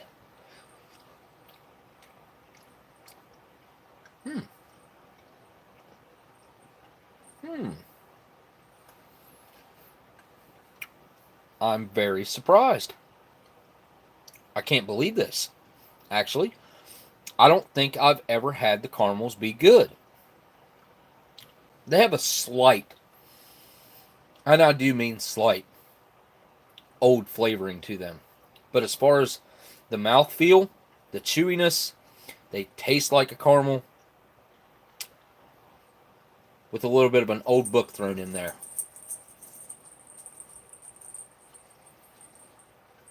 Very chewy. I can't believe that. That's amazing. I mean, it's not super. I mean, it's chewy, but it's not like pull your teeth out chewy. Huh. Yeah. I mean, there's a little bit of a weird flavor there.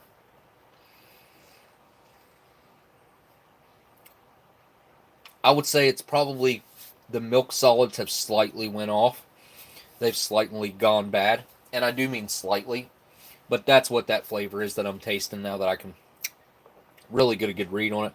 I stuck my tongue through it like I was going to blow a bubble with it. And they're fine. You don't like caramels when it's good? What? I do. All right, I'm going to wash that down with this cocoa beverage powder. 27-year-old cocoa beverage powder that tastes like better than a brand new one. Now, I did mix this quite heavy with the water, but it's still plenty creamy, plenty thick, lots of chocolate flavor. I mean, I'd rather have more than I would have it thicker. And it just tastes amazing. I could slam that whole thing right now. I mean, it's a little bit too hot for me to chug it, but that's what I want to do with it. All right, on to my favorite MRE dessert of all time. Okay, it does have a weird dark spot. It's almost like metal rubbed it or something right there. But take a bite from this side right here. And it smells great. It smells like a light smell of oatmeal. Somewhat of a sweet smell. And you kind of get that baked scent coming through as well.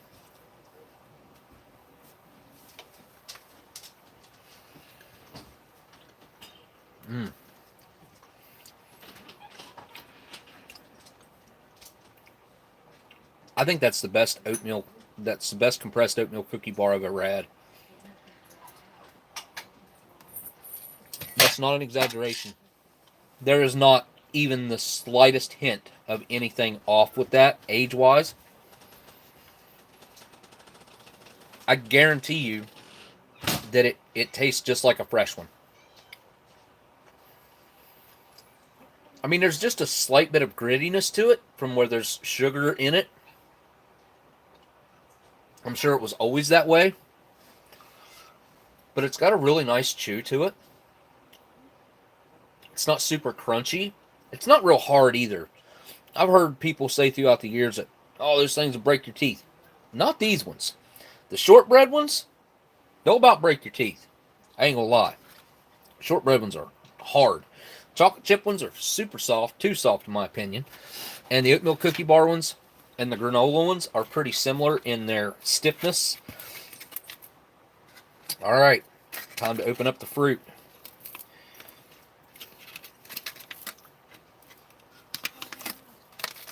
Oh, I heard a nice release of air on that one.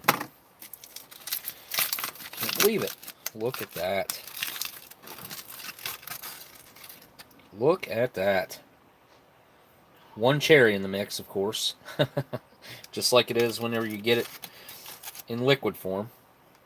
Look. I can even... It has a smell.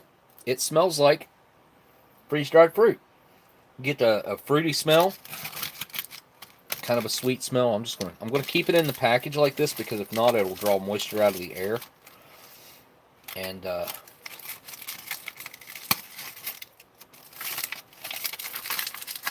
fold the top over like that. Give this mixed fruit a try.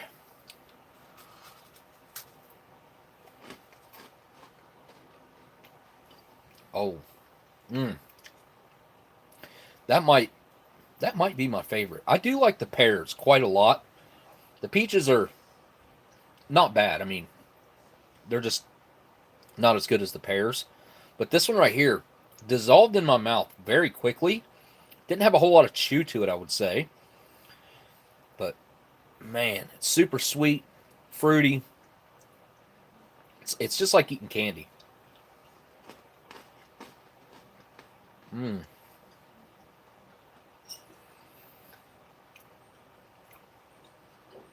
So it has a syrup to it as well. Pick up the pineapple. It almost tastes like there's apple in there, which I'm sure there's not. But it legit tastes like a mixed fruit cup. Oh, I pick up some strawberry flavoring in there as well. That may be in the sauce, the juice. But man, that is amazing.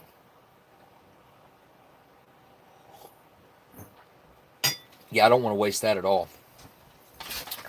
But I got to come back to the corned beef hash real quick. Get a couple more bites of this while it's still hot, and then we'll move on to the British stuff. And I'll finish this after the live stream. I'll eat the rest of it. I want a little Tabasco on this bite.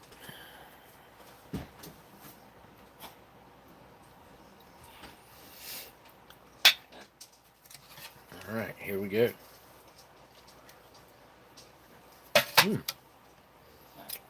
Still nice and warm. Quite, I mean, I would call it above lukewarm.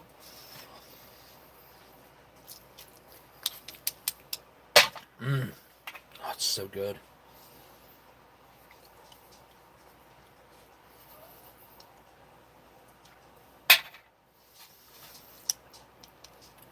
One more bite.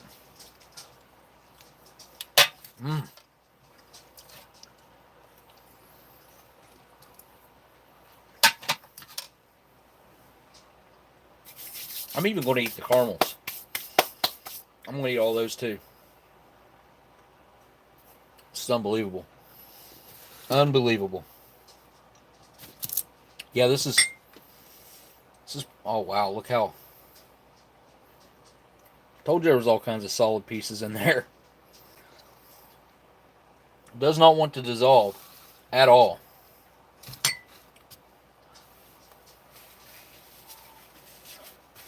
All right, let me get the British goods up here. Where am I going to set this tray at?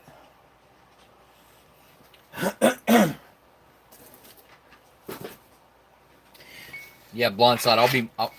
I'll be mailing that out, that other one out Monday. I gotta leave town again this week. All right, that should set there just fine. It's the star of the show. I've got the accessory kit. This is going to go get thrown in some hot water. Oh, Paul O. Sorry you're late. Well, thank you for the super chat, and no need to apologize. Oh, crap. I dropped it. Oh.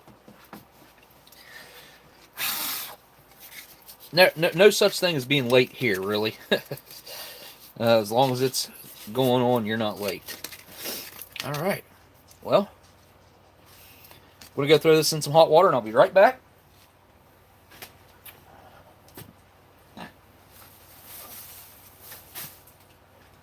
Sebastian, you need to chill, dude.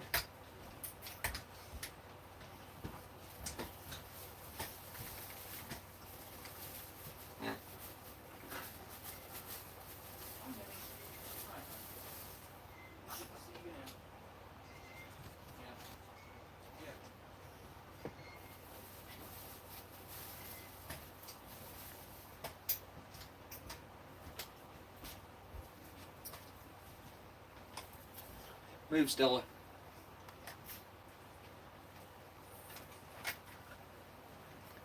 All right, let's get started. This brew kit, real quick. Cut this sucker open. Still sealed. It's got some gunk going on it, but did I cut all the way through that? Probably not. Did that time. Alright. Let's see what all we got in this.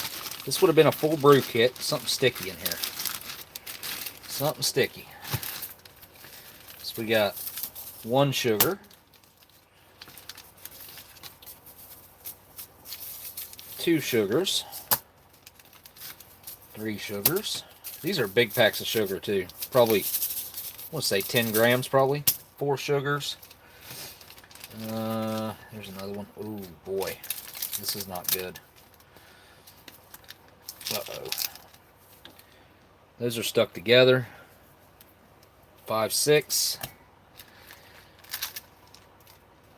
And here we have a lemon powder. Used to be called Screech back in the day. And here we have 2 instant coffees. Also from 03. Look at that. 8th month, 20th day, 2003. Huh. Well, these line right up. Or no, never mind. Take that back. This is from 98. 97. 97. That's what Corey said. Here's Beverage Whitener. Go with your coffee. Packing date October of 03. Instant white tea. We got, there's 2, 3, 4 packs of instant white tea. We have some water purification tablets. Here's the source of the stickiness, which is a janky stick of spearmint gum. I guess it was a stick. I don't know. But it's definitely, it's no good no more. It has xylitol gum. And what's this? Ooh, vegetable stock drink.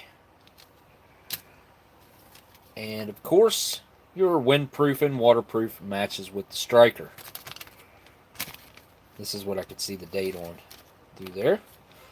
This is NATO part number 9920 737 1041. Octavius Hunt Limited, 2004. So this obviously came out of a 2004 ration, even though some things are dated 2003. All right, well, let's make a drink up real quick. What are we going to make? We're going to make some, what did I do with that coffee cup?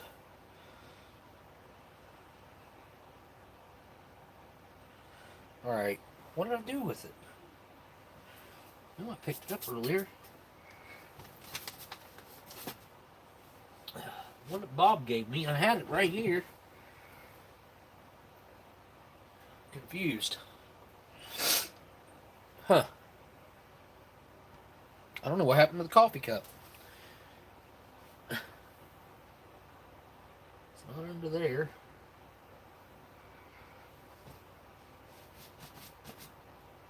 Oh, dang it.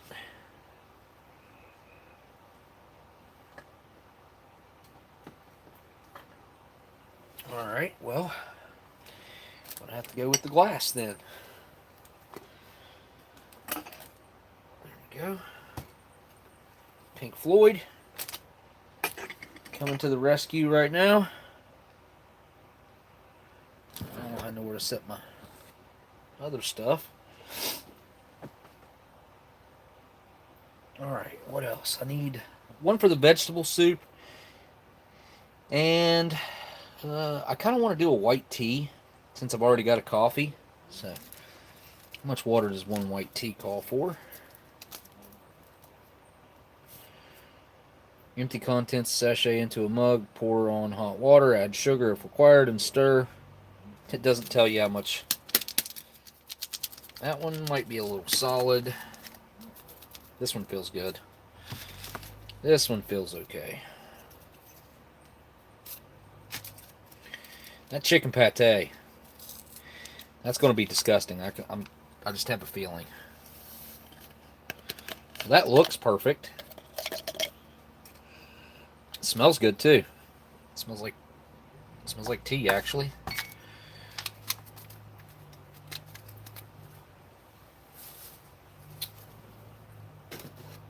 Okay. Put some hot water into it.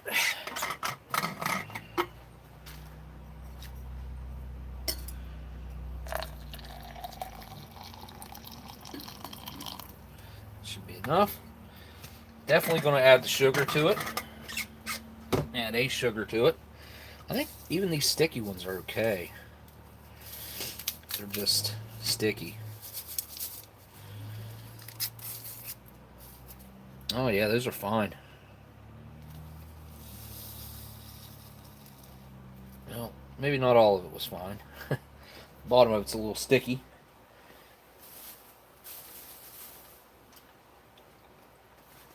Alright. And I want to make the vegetable stock.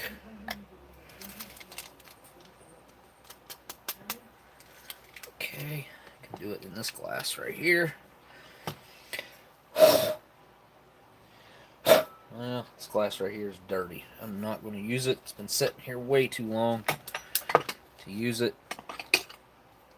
I'll use the Gremlin's cup. Open up this vegetable stock. What's it say about it? It says in a cup or a mug. Slowly add boiling water and stir until the required consistency is obtained. What's the required consistency, though?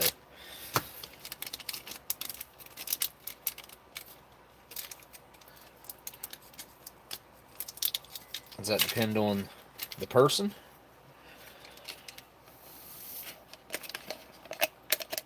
Now this is the vegetable stock drink. Maybe able to see chat right now. Yeah, I can see it. What happened? Oh, super chat. Okay, I missed the super chat. Hopefully it's in my super chat list. Destroyed the jalapenos yet? Yes. A lot of them, actually. Just the other day, as a matter of fact. But thank you for that super chat, man. Yeah, the camping trip, actually, is when those got tons of use. My buddy makes this this chili that he's very proud of his chili, for sure.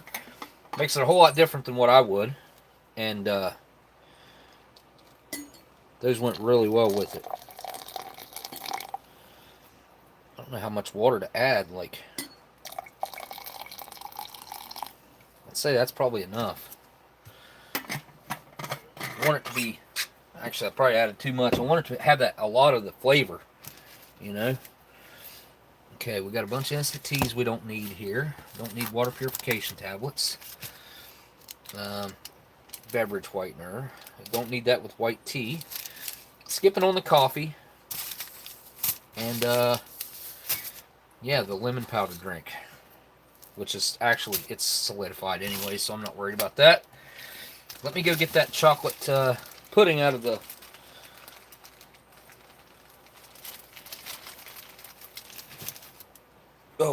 out of the hot water.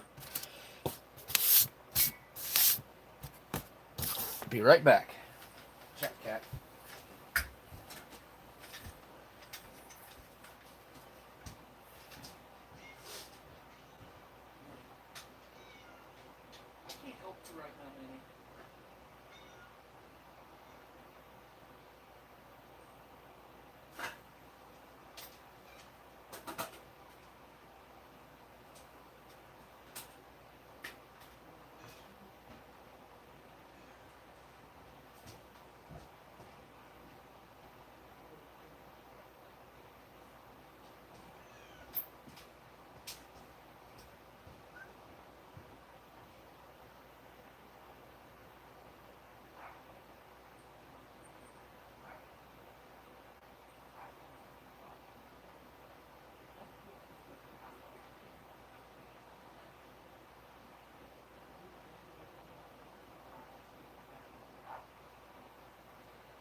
Great.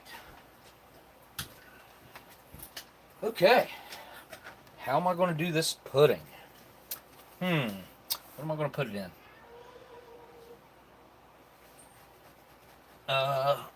Did I miss more than one super chat, guys? I may have.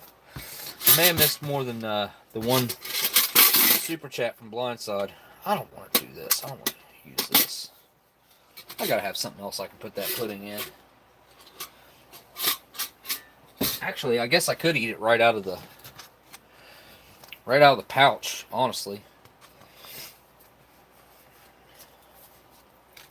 And of course it's going to be upside down. You know what? I'm just going to cut it myself. I wish I'd have wiped it off before I brought it in here, but I did not.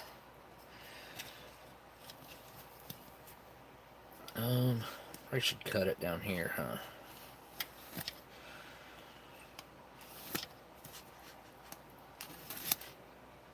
Oh, I got chocolate all over the razor knife.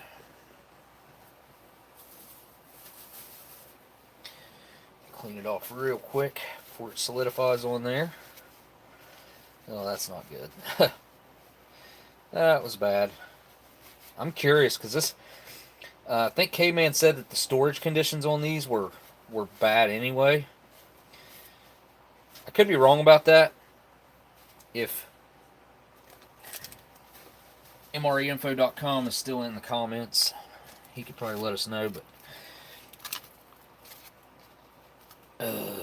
okay, very dark in color, almost like a dark chocolate appearance to that.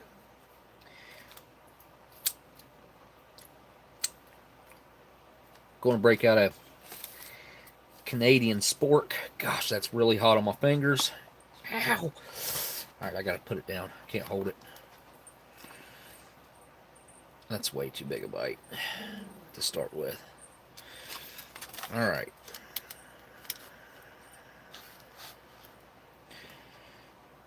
There's a look at the kind of top side of it. A look at the bottom side of it. Kind of cakey.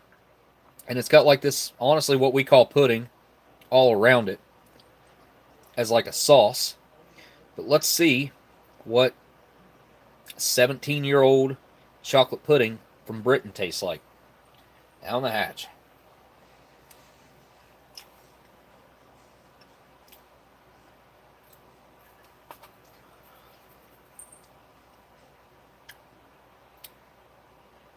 Actually, I think it's fine. It's got a little bit of a sour taste to it. And I can definitely taste some age on it. But nothing that turns me off too much that I would need another bite for sure. It's actually pretty good. It's a little weird, but it's kind of exotic because, I mean, honestly, how often can you eat or try 17-year-old chocolate pudding from a British military ration? All right. You know what? I'll do this after we try the Dunkins. Okay, so here's like the main event. Let me clean the old palette with this white tea real quick.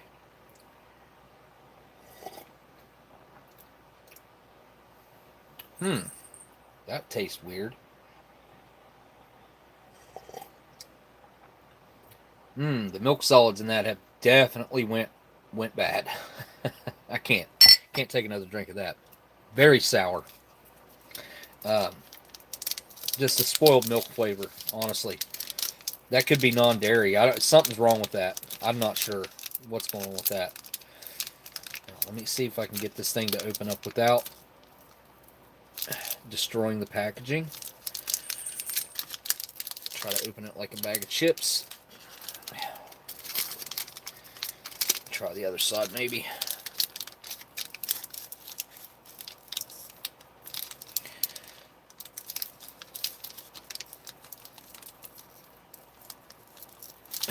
There we go.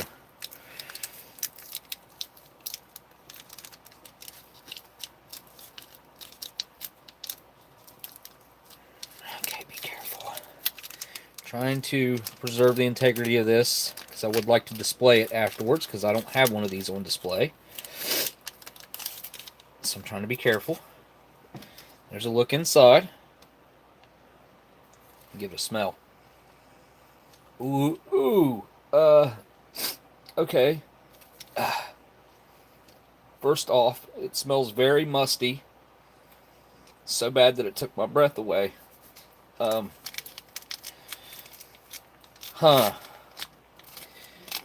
Well, it's looking pretty good. I'm just going to break a piece off. Let's see, how big are they? Right there's the line.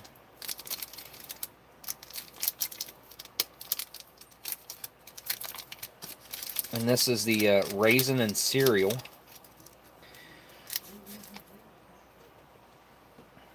I guess that might have been a raisin on top there. It's kind of clear now. A little bit of a blooming right there. Nothing major at all.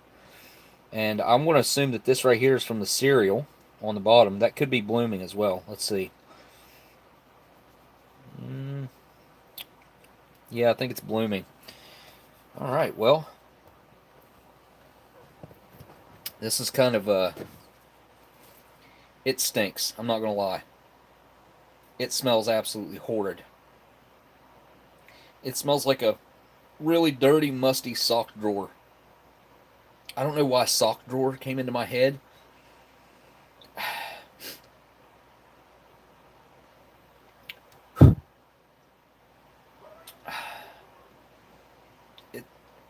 First of all, it smells very sour. And it smells spoiled. I mean, it does. It smells musty, unfortunately. And you can read the Dunkins on it. Hang on. Look, it says Dunkins in cursive right across the front of it. Well, there's a raisin sticking out of the side of it right there, as you can see.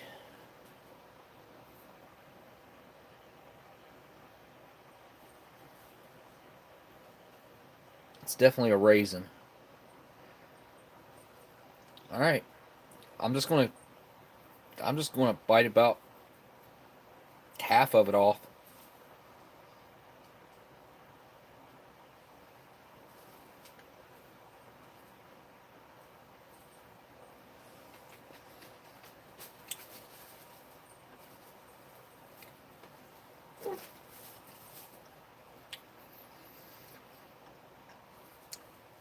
It's very sour. But the raisins and the cereal both are helping it out tremendously. Like, if I eat too much of this, it'll probably give me a stomachache. But it's not so bad that it's not palatable. This is edible. Barely. I would say barely. It has some very interesting smells coming off of it. That's why I keep going back to it. Oh, I can't see the chat at all. Try a chunk from the middle. Okay. I don't think it's going to matter, but whatever you say, Corey. I think the whole bar is going to taste the same, but I'll get a middle chunk next. It's still got a sweetness to it when you eat it. Cat, go on, get. It's still got a sweetness to it, but it's overpowered by the sourness. The cat wants the corned beef hash wrapper that I put in a little trash bag I have here.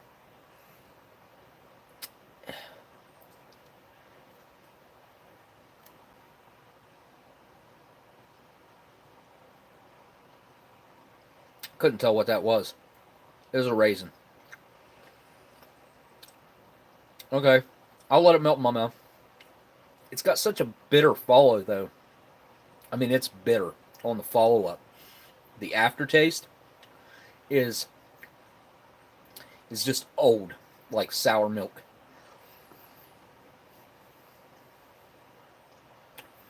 It doesn't want to melt. I mean, look at my fingers. And I've just been standing there holding it.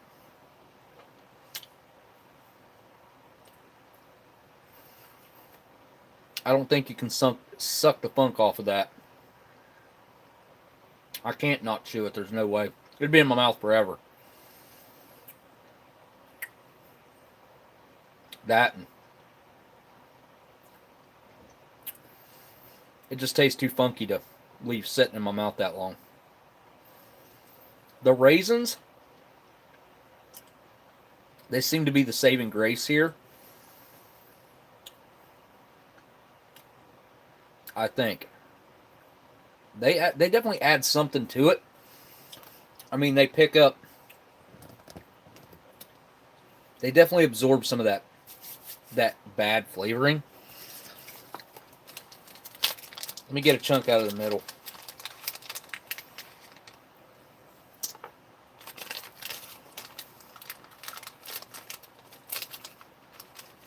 This is going to be a chunk right from the center.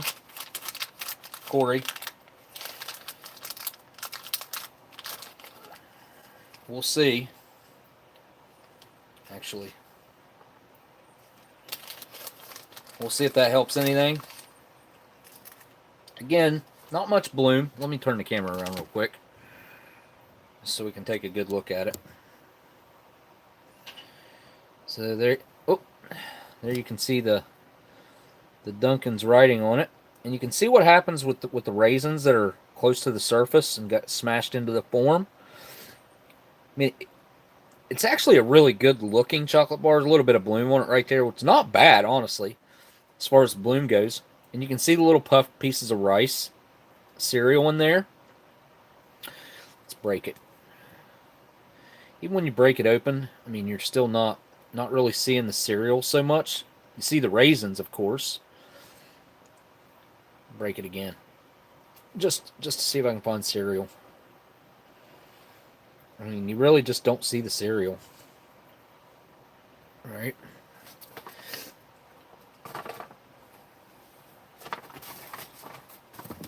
All right, so this is a middle piece. Let's see if it fares any better.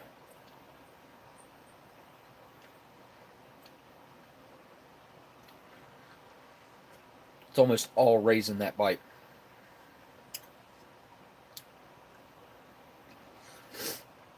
Maybe the raisins did something to it so bad. I don't think it's the raisins. I think the raisins are helping it.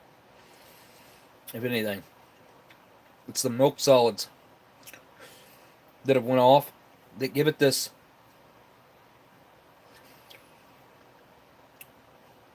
it's a very musty, mildewy flavor. Exactly how like must, like if you ever get in a car that's been parked for 15 years, 20 years, you get in it, it hasn't been in a garage, it's been sitting outside or something like that. You ever get in a car like that? I remember as a kid getting into stuff like that. Kind of how that smell is how this tastes. It's a very good way to describe it. It's also, I mean, the sourness is pretty strong.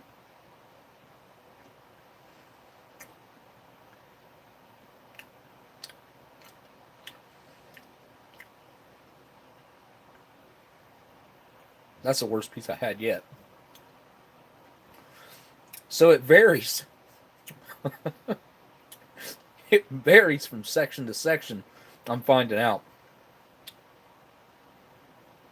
That had a really strong flavor of I don't know what. But the smell is obviously, honestly, probably one of the worst parts. Is it just smells so bad. It just smells like, and I'm not trying to knock a Dunkin's chocolate bar because this is honestly one of the coolest experiences I've had with the British ORP item. Because Dunkin's has like a love it or hate it type of relationship with folks that know about Dunkin's, and You know, they got the military contract, didn't hold it for too long. I think they had it from, what, 97 to 2003. So that about 6 years, and then Yorkie took over. Yorkie ran it for a while. Um, it, I would say that this bar seen some heat at some point to spoil the milk solids in it. 91 to 03. Really, Corey? I didn't know that. I've never seen, well, I haven't seen any 90s rations, so maybe that's why I didn't know that. But yeah, I was thinking 97. I don't know why.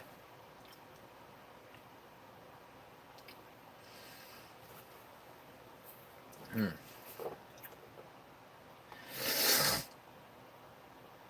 I,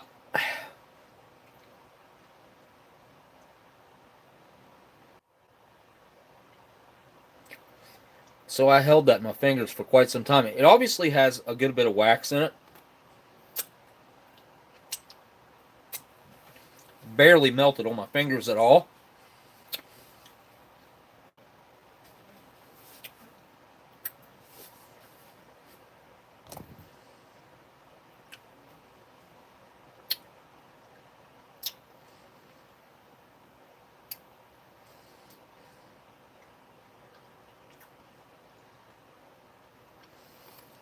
The crunchiness that you get from the cereal is really nice.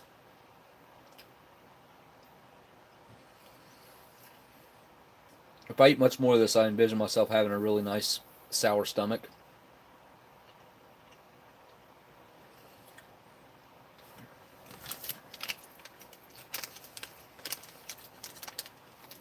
%20 milk solids. That would be where we're getting the sourness from. I mean, it doesn't. Okay, what I will say is there's no like burning of my tongue or my throat or anything like that. It just has that really hardcore vintage flavor, which is again like the musty, mildewy type flavor that you get, like old book type deal. You know, of course that description's been used, pounded in the ground because it's accurate, not because we can't come up with anything else, because that's the closest thing to what it is. So trying to just be as accurate as possible, because everybody smelled an old book too. But I guess the raisins still have like a little bit of a raisin flavor, I would say. But they do have that nice chewiness to them. The texture's spot on, exactly like what they should be. And what else would I say about this? Oh, I like the cereal. I like the crunch to the cereal. And I love the packaging. I love this packaging. That'll still display well, even though it's half a bar. So it's only half a bar. Vintage jar, P component. I ate was vintage Duncan's 1999, 21 years old. Corey says, been 99. So it'd been a couple years newer than this one. Did yours taste weird, Corey? That was a raisin. Gale Smoky is gonna need 1, 2 after this. Gale. On the prayer blanket for the day. Yeah. Yeah. History Savior said my stomach's going to be a wreck. It probably will be. I think that the 94 corned beef hash, I honestly don't think anything in there should bother me. It all tasted as fresh as a freshly made MRE. I do have one, Miss Gale. You are correct. I absolutely do have one. Let me wash that down with a little bit of this tea.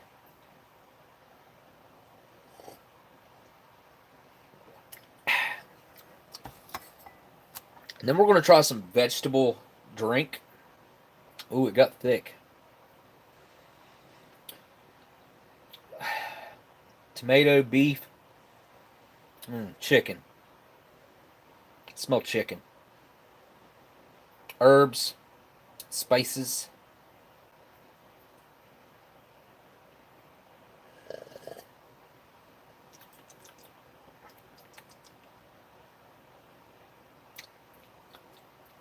I don't think that's any good either.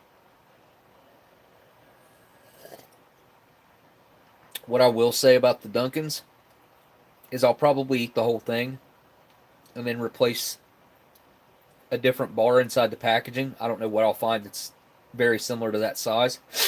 But I'm not going to let that candy bar go to waste. I think I'm going to try to microwave a piece and see if maybe that takes some of the funk out of it. Probably make it worse, honestly. You guys, if you want me to do that, I'll do it right now. If you guys want to see what happens, I'm willing to give it a try.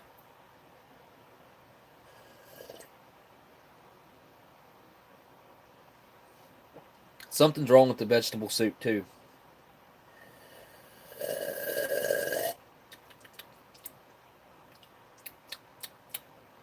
I can't figure it out, though. I can't figure out what's going on.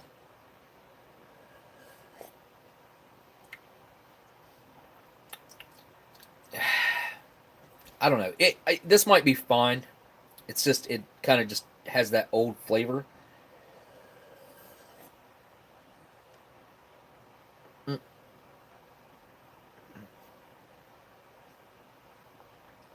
I don't know what that was.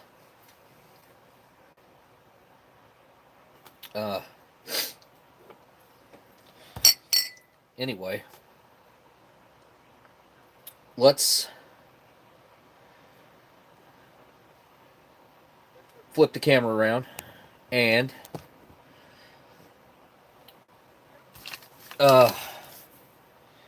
yeah, my stomach's feeling it. I ain't gonna lie. Excuse me. I think I still taste the beer. The Brewmeister. Oh. All right. I want to see what this looks like.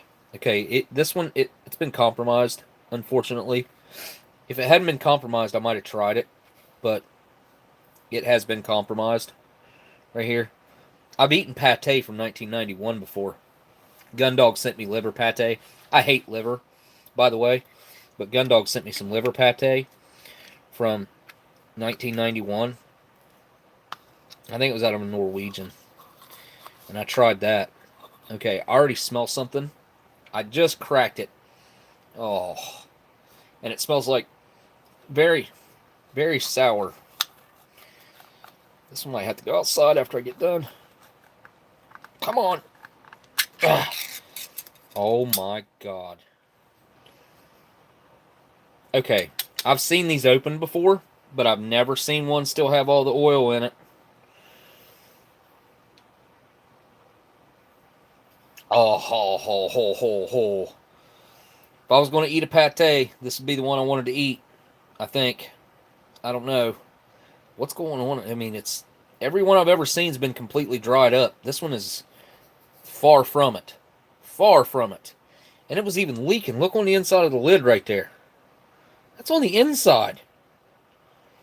It was on the outside too, but that was on the inside. Alright, I don't want to stick my nose to it, but I kind of do want to smell it. Like, just... I don't think these things can become airborne. I'm going to smell it. Ooh. That's herby. Very herby. It smells like sage. Honestly, it doesn't smell too bad. I thought it was going to be awful, and I thought that's what I smelled, but it is not. It does. It smells like cat food with herbs, kinda.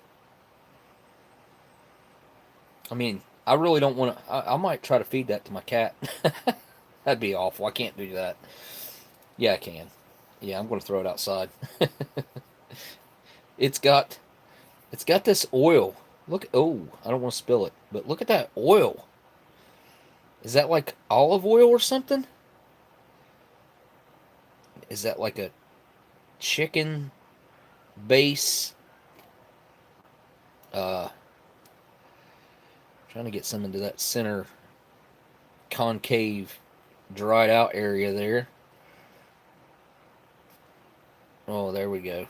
Filled her up. Look at the like sheen on the top. The oil.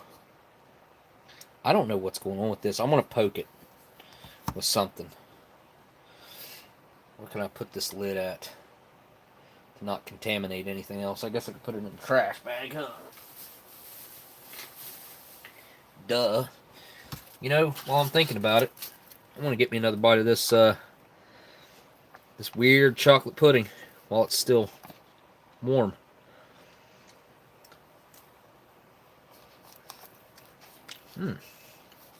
Very lightly sweet, but it's also sour. That breading is melting your mouth. Very good chance this is spoiled. And I just can't realize it because I don't know what it's supposed to taste like. But there ain't nothing in there telling me I'm going to die if I eat it. So this thing, this puck of death, which is basically what it is. This was making guys sick back when it was fresh. Just so you know. What do I have here? I got a pencil. I guess I could poke it with a pencil. You know what? I think I have. Where's it at? I thought I had a McDonald's McFlurry spoon, but I do not. Anything plastic is going to be contaminated and have to be trash. I can use stainless steel, and it'll be okay. This is my Royal US. This is Navy. This came off a ship with my tray. The USS Cascade. Alright. It's already got some weird lines going on right there. It's very soft. Very soft. Pate-like it's supposed to be. You know, this is definitely a spreadable pate. It's not like a luncheon meat. I mean, it looks like cat food. It's like kitten food to be. It's got some sort of herbs going on there. I swear this looks edible. It smells edible too. I almost want to try it. What do you guys think? You think I could try this? Think I could taste this? The knife just melts off the tip. I think I could probably try this. It smells fine. It smells very herby and chickeny. I've never heard of anyone getting away with trying one of these before, just because of the reputation that they had. And honestly, everyone that I ever seen open one of these, they were dry. They were completely dried out. Just kind of like whenever you open up an MCI can and it's dried out. Everybody's saying, don't do it. Okay. You guys aren't very adventurous. I mean, I wouldn't.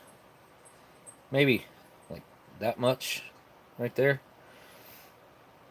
Your cousin's called Herbie. It's very Herbie. It's very herby, for sure. Very herb infused. Yeah, it looks good. I mean, it looks like pate, honestly.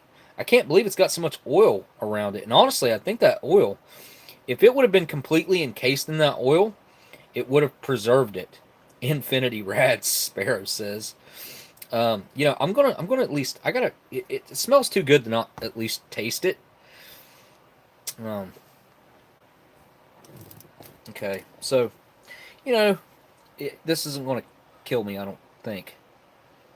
I mean, it honestly doesn't smell bad. It smells, like I said, sage. Maybe even a little bit of garlic in there. Definitely chicken. I'll be honest. Starting out tonight, I knew I had this pate. I knew what I had, right? This is the last thing that I thought I'd be tasting. Absolutely. I thought leaking around the lid. I'm like, that's just not gonna happen. But I don't like pate either. So I don't really know why I'm doing this, but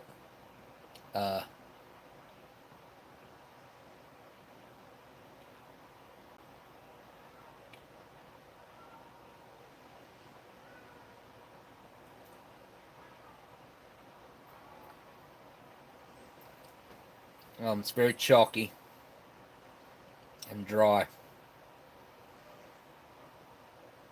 The herbs are overpowering. It's sour. It's like I licked a pine needle. That's what it tastes like. It tastes like very piney, like pine sol.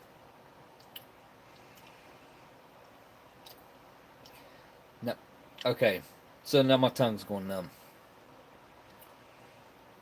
It's a good thing I just tried a little tiny bit. Yeah.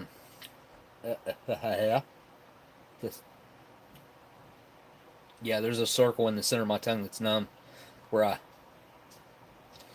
licked it and then smashed it against the roof of my mouth. Don't be cranking through a bunch of batteries. Where are you going? Nowhere. Just putting the seat in. I mean, okay, when meat makes my mouth numb, it's a really bad sign, first of all. What was that? What did I see on the ceiling? Is there a reflection from this knife? I'm trying to see if I can get it. I saw something like right in this area right here.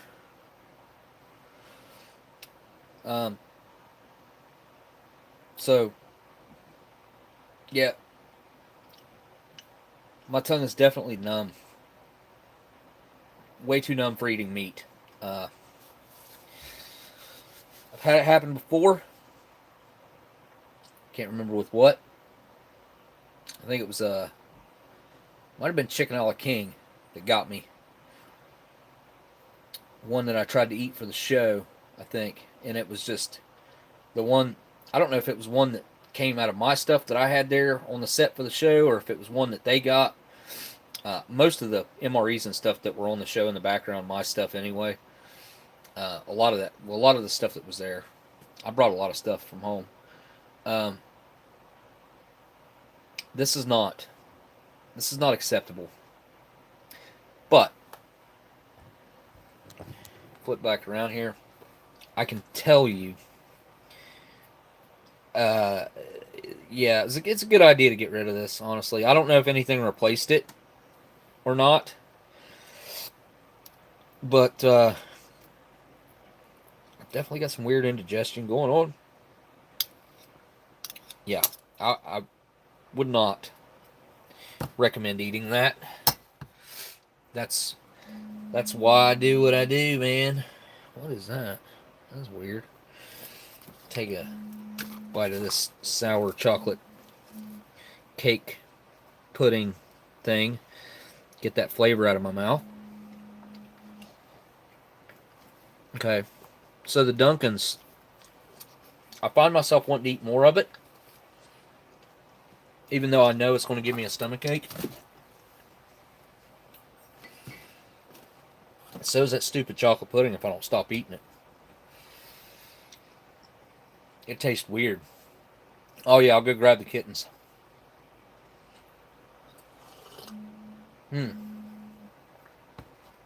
Well, that's hot now.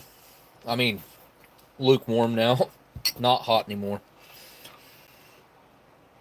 Bob Ross went away, so it's definitely not warm anymore.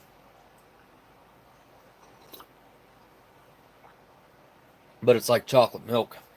Very tasty.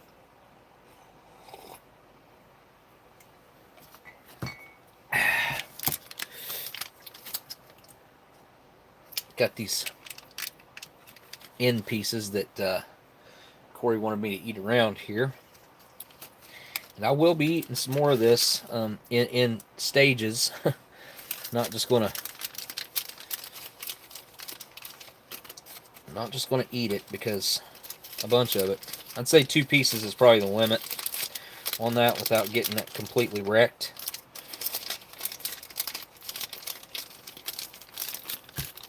But yeah, that's still going to display well after I find a bar that'll fit in there. And I'll probably end up taking a little bit of glue or Might even try the blow dryer to see if it'll make that glue, that old original glue, stick back together, because it very well could. As you can see, I mean, it's sticking back together right now pretty well. So, pretty awesome. Alright, let me get that out of the way because I don't want the cats messing that up. Where can I put it? Right here for now.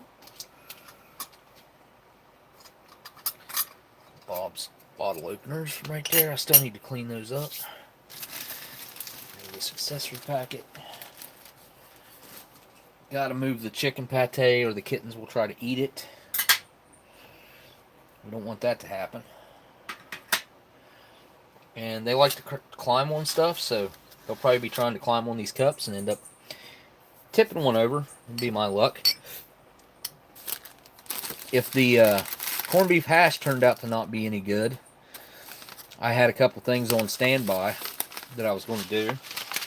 This little bip and bap right here, Blindside hooked it up with, and we have emu, kangaroo, and crocodile jerky that Dan sent over that I need to eat anyway. So that's got to happen. Anyways, let me go get the kittens. Be right back. I'm going to try to carry all 4 of them at once. I mean, they're tiny and not heavy or anything, but just depends on how they want to stack up in my hands, I guess.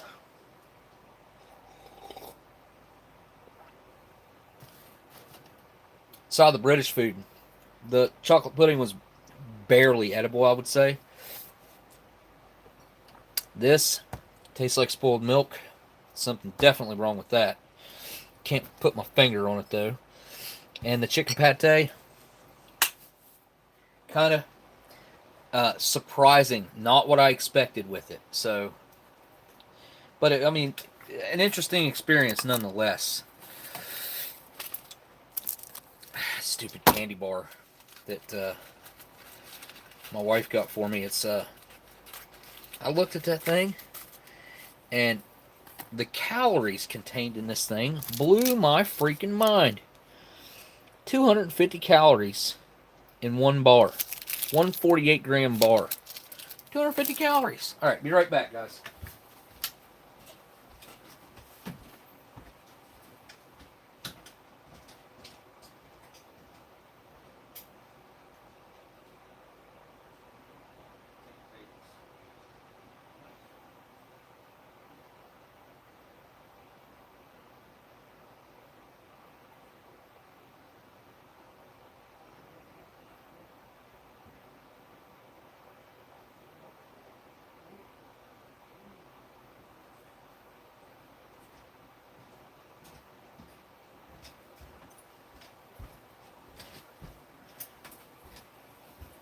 So they've been on regular food for a few days now.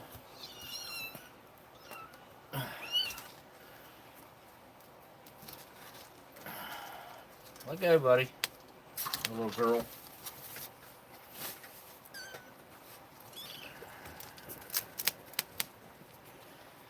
There they are. Look at this guy. I think he's the only male. Pretty sure. This one right here. The gray one. I think the rest of them are females, from what I can tell. And they love to smell stuff. Yeah, he's just or she's a smelling up a storm. Hey, little black one. Hi. Say hi. Oh, hi. You got something on your face. And this one, this is a little runt. Oh, her little eye's nasty. I cleaned it a little bit ago. Goodness gracious. She's got an infection in her eye for sure. Daddy, clean your eye out, honey. Oh. Oh, you got a cute face. Yes, you do. I think they might end up having long hair. There, it's cleaned out the best I can get it right now without water and a paper towel. Come here. Come here, little Garfieldette. Garfieldette. Yeah. Yes, you're a cutie. Yes. This one's like a little teddy bear. A little teddy bear. got something on his face too. Come here. Let me get that out of your eye. It's not in your eye, but around your eye. Goodness gracious. Goodness gracious. A little teddy bear. Oh, him a little teddy bear. Him a little teddy bear. Oh. Hey, little red, or well, orange one. And this one. The little calico one. I don't know what to think about her. She's interesting. They really just started moving around a lot over the past 4 or 5 days. They're still even kind of wobbly still. They can't run. They fall over. They try to. They don't. I mean, they don't make it far. A few steps and they start falling over. But they're at that point right now that they're getting really cute. Not that they weren't before. I mean, little kittens are cute, but now that their ears have perked up, they're not dropped anymore. You know, their ears were down. You got that ugly eye. Here, yeah, show them your good side. If you guys enjoy these live streams, don't forget to hit that thumbs up or down. Either way, if you don't like them, that's fine. I get it. Live streams are not for everybody. Comment down below if you're watching this later. Let me know what I could do better. I'm always open for constructive criticism. Try to keep the live streams as entertaining as possible. I do a lot of preparation on these live streams and go through a lot of ration items and food in general. Have a good time. I gotta clean out their little cage. I had to put a stinking litter box in there, of course. As they started eating regular food. Well, kitten food. It's not regular food. Specifically made and formulated for kittens. Got little breakaway packs and they break into 2 pieces. Hi, baby. Hi, baby. Oh, you're the cute one. Come here. You're the cutest. Your daggone eye's going closed again. I just cleaned it out. Buddy boy. I'm pretty sure I got these things sexed right. This one here looks like a female. I don't know. I can't really tell. I don't know how to tell, really. Until they get older. I think that's a female as well. And she's a cutie pie. This is the only one that's like really tore into the kitten food. This one. The runt. And she's gotten bigger over the past, well, today's day 3 of regular food. Just went by what the internet told me when to give them regular food. That and Mama, the mama cat, is pretty run down from feeding them. Seems like she's real tired all the time and all that stuff like that. Hey guys, sorry I haven't been here, just listening while I've been working around the house. That's all good, Dan. We're glad you're here, buddy. Glad to have every single one of you folks here, of course. Glad, I'm grateful for any amount of time that you guys take out of your day, out of your Saturday in particular, and hang out with me. And I'm still on the search for a vehicle. If you guys, I don't care where you live at in the country, if you come across a 2015 up Mustang that's 20 grand or under, probably won't be under, but right around that price tag, let me know. 6-speed, obviously. I want a standard. Oh, hey, Blindside. Maybe have to run out to Jungle Gyms and see if I can find you some stuff. Oh, you ain't got to do that, man. But if that's your excuse for going to Jungle Gyms, go for it. I come up with reasons like that sometimes to do stuff. But I've got to make it to Jungle Gyms myself, man. And thank you for that super chat, Blindside. I've heard amazing things. I've watched videos about Jungle Gyms. And it seems like when you go in there, you're literally able to travel through the world without leaving the store. I mean, it's like it's a world market, but it's not a world market. It's not considered. But he has stuff from everywhere. I guess the guy's originally it was Jim. But yeah, I'll tell you what. I just thought of something way off the wall, kind of weird. But where I put that corned beef hash in that Melmac bowl.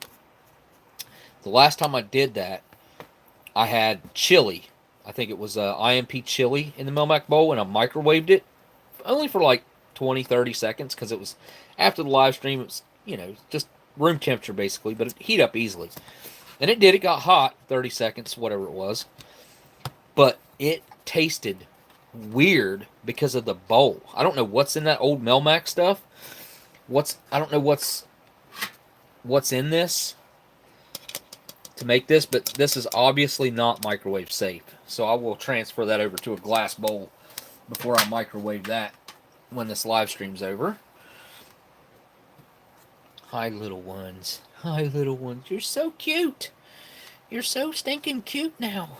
You got something on your face. Hi. Oh, you're so chipper. The little black one. Really getting a personality. Really, like, starting to move around a lot. Probably more mobile than all of them put together. And he just went after the tail. Let me turn the camera a little bit here. There we go. Hi, buddy. Hi, buddy. This one right here is so much bigger than the rest. I mean, it's so much bigger. I guess maybe where it's a male. I'm not sure. I think it's a male. But I also think this one's going to have long hair, too. Well, maybe sometime soon, if you're up to it, you can roll out there with me. I may. Yeah, I might do that. Over the next couple weeks, I'm definitely slammed. I've got trips coming up. I've got all kinds of crap I have to do. I've got to go to Kentucky. That's going to suck again. What? Are you scared? Hang on, I got to read a super chat, little one. Stop. Isn't that melamine? Melmac is where Alf came from. Well, that's what we call it, Melmac. I mean, you can look it up. You can Google it. And, like, Melmac bowls, Melmac cups, Melmac. What else Melmac do I have? A tray. We called it Melmac throughout World War II and the Korean era. Because that's when I know they used the stuff. Other than that, I don't know. But yeah, he did. Did he come from Melmac? Was that the name of his place? I came in time for the kitty time. Yeah, you did, Aletha. You sure did. And thank you for that super chat, Dan. I was just, it's funny, because whenever I was getting everything ready to go camping the other day, I came across my Alf Season 1, 2, 3, and I think 4 seasons box sets. Honey, what's the matter with you? Hey, look, stop. This one freaks out when you pick it up and acts like you're going to drop it or something. Which he's never been dropped. Ever.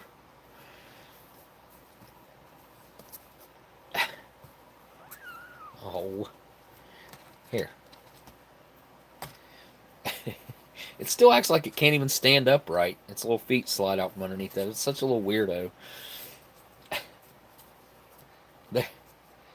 They're definitely at that point where they're fun to watch and fun to play with.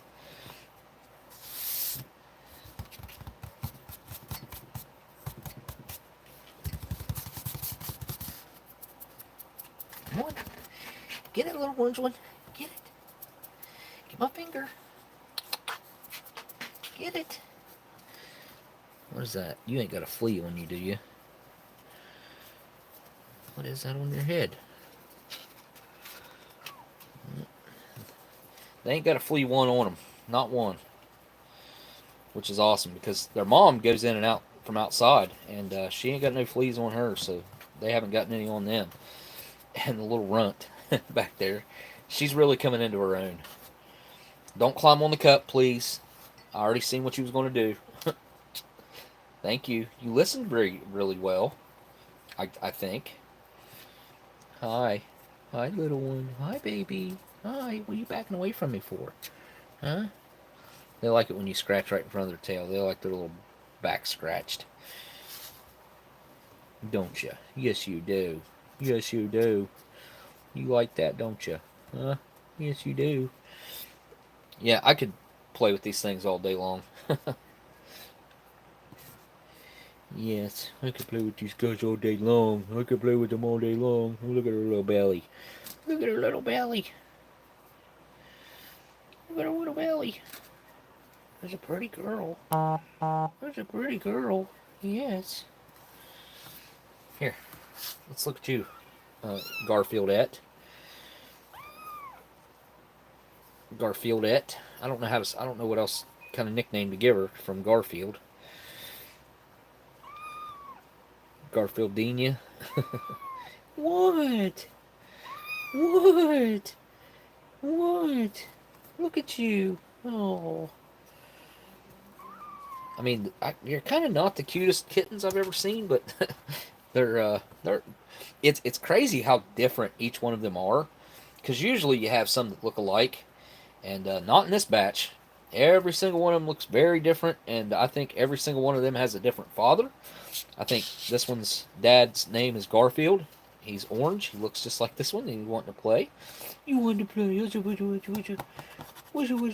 Oh, you want to play too? Oh, oh, oh. This one right here's name. Its dad's name's Bruiser, and he is a fighter. Its dad, yes, your daddy's a fighter. And this one, its dad's name is Gray Guy or Smokey. I call him both. Oh, you just about fell. You just about fell. Hi, little Garfield. Here, you guys stay over here in the corner where everybody can see you. Oh, I know. I know. I know. Oh, hi. Hi. Hi, guys. Hi. Hi. Yeah, if I go like this, they'll climb right up on my arms and climb up on my shirt and hang on. Yes, like she's wanting to do to me right now. They must be done. They're wanting me to pick them up. That's what this guy right here is wanting me to do. Want me to pick him up? Come here. I got you. Okay. Okay. I gotta end the live stream and then I'll take you guys back in there. Okay. Yeah, I gotta clean your box out too. So you're gonna have to stay out long enough for me to do that. But all right, guys. This wraps up another Saturday night smoke show live. Thank you guys for hanging out and going through, I don't know, we went through decades and decades. Went through 55 to 60-year-old brew from Chicago called a Braumeister. We went through a 27-year-old corned beef hash. We went through 17-year-old ORP items, including a ever so coveted Duncan's of Scotland chocolate bar with the raisins and cereal. I really want to get my hands on a rum and raisin one. You hardly ever see those, but one of these days I'll get myself one of them. I'll find a ration that'll have it in it, and probably way overpay for it. I'll probably pay $200 for it, like I did for the last one. I think I paid $230 for that 1980s ORP that I have. It doesn't have anything super cool in it. It's just, you don't see 80s ORPs that, I mean, it might partially be edible. I don't know. We'll find out. I think the one I got was from 1984. I'd have to check. Then I also have one from 1976, and so on. But all right, guys. Thank you guys again, like I said, for hanging out, taking your time out of your Saturday. I cherish every minute that you guys are willing to spend with me on here, and that you come back and you watch any of my videos, whether past, present, or future. And I really, really cherish each and every one of you guys' time. And, yep, happy Easter tomorrow. Tomorrow? Yeah, tomorrow. A couple hours, actually. For us here on the East Coast. And also, huge thanks to everybody who sent something in tonight. Everything that was in this live stream tonight was donated. None of the stuff that I had tonight that I'd buy or that I originally have, it was all given to me by someone. And the list of those folks are in the description, and the list of other channels you can check out is also down there. I also want to say a huge thanks to my patrons. Thank you guys for hanging out over there and donating to the channel. I really do appreciate it. And I've just been saving that money up for something crazy special to come up. I mean, I have bought a lot of things, but, you know, nothing that I felt was worthy of spending the Patreon's money on. And that'll be something special like a K ration or something along those lines. That's going to cost $200 to $400 probably in today's time. And All right, guys. I guess really all I got left to do is say thank you guys for watching, and I will see you on the next live stream. Later, guys.